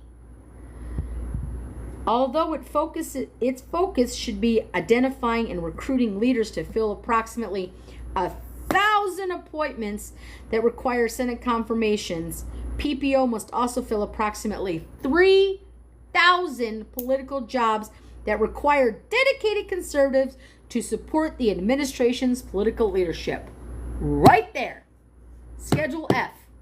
I like Mike Lindell. We're going to get Steve Bannon. I'm sure Q will appear. I think one of Ivanka's kids is going to step in? Okay. Frequently, many medium-tier and top-tier jobs have been filled by policy experts tasked with accomplishing much of the work of the administration. At the same time, appointees in the entry-level jobs have brought invaluable energy and commitment to the White House and have proved to be the farm team for the conservative movement. The Office of the Presidential Personnel is responsible for 1. Identifying potential political personnel both actively through recruitment and passively by fielding resumes and adjudicating requests from political actors. 2. Vetting potential political personnel by conducting political background checks and reviewing any clearance and fitness assessments by departments and agencies. Bullshit! You just want to stack it with who you want to stack it with. Making recommendations to the president and to other appointment authorities on behalf of the president. Right here, page 32. Mark it down. Identifying programmatic political workforce needs and early and developing plans, for example, Schedule F. Putting people that will agree with me no matter what. Your J.D. Vances, your fucking Tubervilles, your fucking Jim Jordans, all these bullshit morons are gonna get, and people just like them, he's gonna fill it. He's gonna make it. You're gonna have all these people. Schedule F is exactly what they're going for. Wikipedia it if you don't know what Schedule F is, because all it means is he's gonna fucking fill it with people he wants to fill it with. That's also in his Agenda 47. By the way, Agenda 47, Project 2025.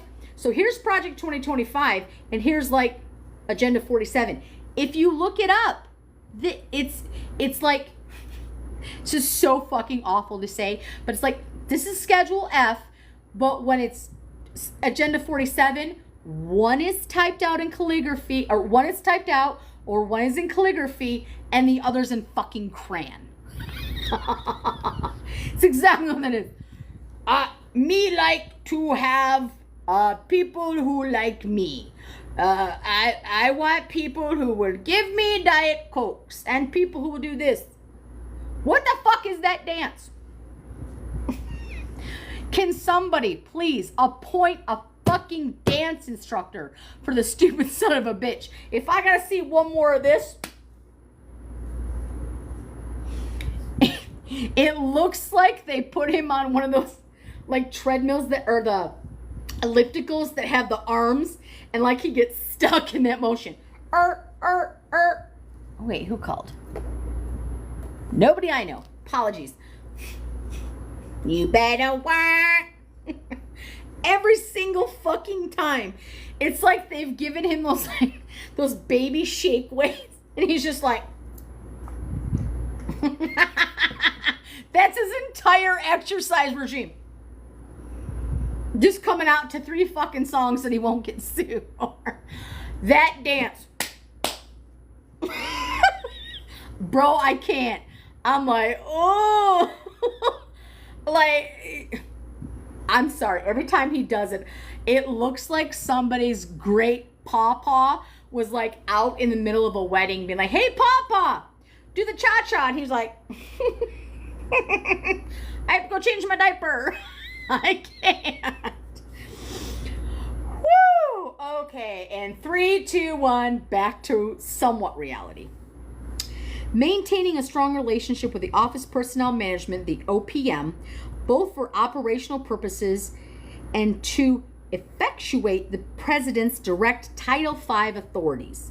The President is in charge of the federal workforce and exercises control principally by working through the Director Office of Personnel Management, training and connecting the political personnel, playing bad cop in a way that other White House offices cannot, including serving the office to take direct responsibility for the firings and hirings. Like John McEntee, like the guy who always is like, was one of like the authors of the 2025 that always talk shit here on TikTok, when he's like, oh, I'm just gonna have this, I'm gonna eat this. The guy that was fired because he had gambling debts and he couldn't have security clearance by the Secret Service, but he was rehired again, but he was fired originally because they were afraid he was gonna compromise like secrets. Yeah, that's what they're talking about. Bear cop.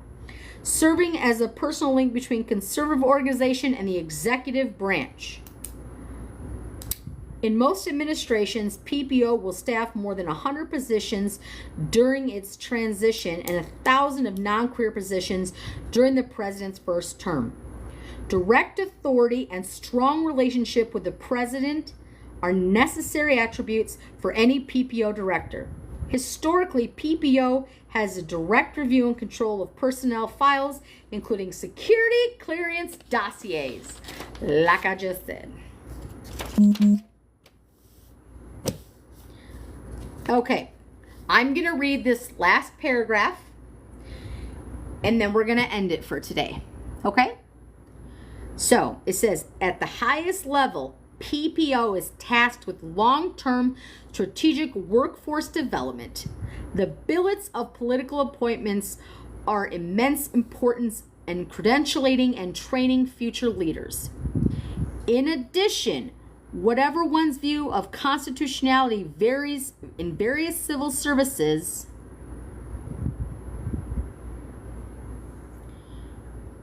constitutionality of various civil service rules, for example, the Federal Vacancies Reform Act of 1998, might be it is necessary to ensure the department and agencies have robust cadres of political staff just below senior levels in the event of unexpected vacancies.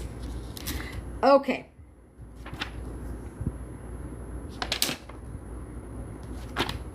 I'm just trying to see. So 1, 2, 3, 4, 5,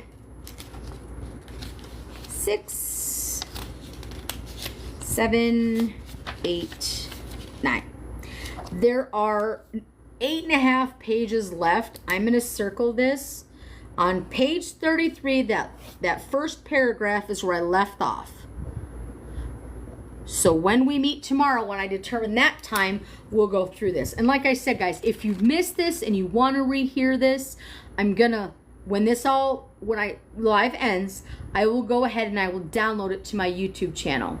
So again, Billy Nelson is not available on YouTube, so it's Mama B Energy 2. If you go to Twitter, it says Billy Nelson, but my handle there is Mama B Energy 2. If for some reason you were not able to spell that or confused on what it was. But I will upload that to YouTube in the next hour or so after it downloads. And again, we're just going to go right through it. So this is how much we've gotten through. Let's take it out. It doesn't seem like a lot, but trust me, it's a lot. And we still have this whole binder and then 33 through 500 on this one. We've got time. I just want to give my voice a rest. I want to charge my phone. I want to take a break, and I want to, because again, it's so dry, even my brain's like, I can't handle this right now. So what we're going to do is end it. As soon as I know when I can go live tomorrow, I will post that so that everybody has time. And if for some reason you miss it, I will upload that. I will upload every day to YouTube. Whatever I read, I will upload, and it will be in sequential order. And I will say what we talked about today. So that being said, thank you so much for staying with me. I know my voice can drone on. I know my ADHD goes somewhere and I start singing and it's like blah, blah, blah. But I appreciate all of you. And when you want to follow back along, please do. Again, I will figure out a time so that I can be here for at least 2 hours. I'm going to try to do the 2 hours again. So I appreciate you all. I hope you have a fabulous weekend. It's still dry. It's still dry. But there's a lot of shit in here. And if we can just get through it, we will get through it. But again, we're already outpacing, because I thought we'd be on page 16 today, and we're on 33. We gonna keep going. We're gonna barrel through this. And then when there are points that we need to, remember, I've got handy dandy highlighters, and I've got handy dandy little tags that we can do. This is just saying what the personnel is and how it's trying to look conservatively. And a lot of, there's some things in there that I'm like, I'm not 100% certain what that is, but a lot of it's still really dry. So I love you all. I appreciate you all. Have a great weekend, and I will see you guys tomorrow.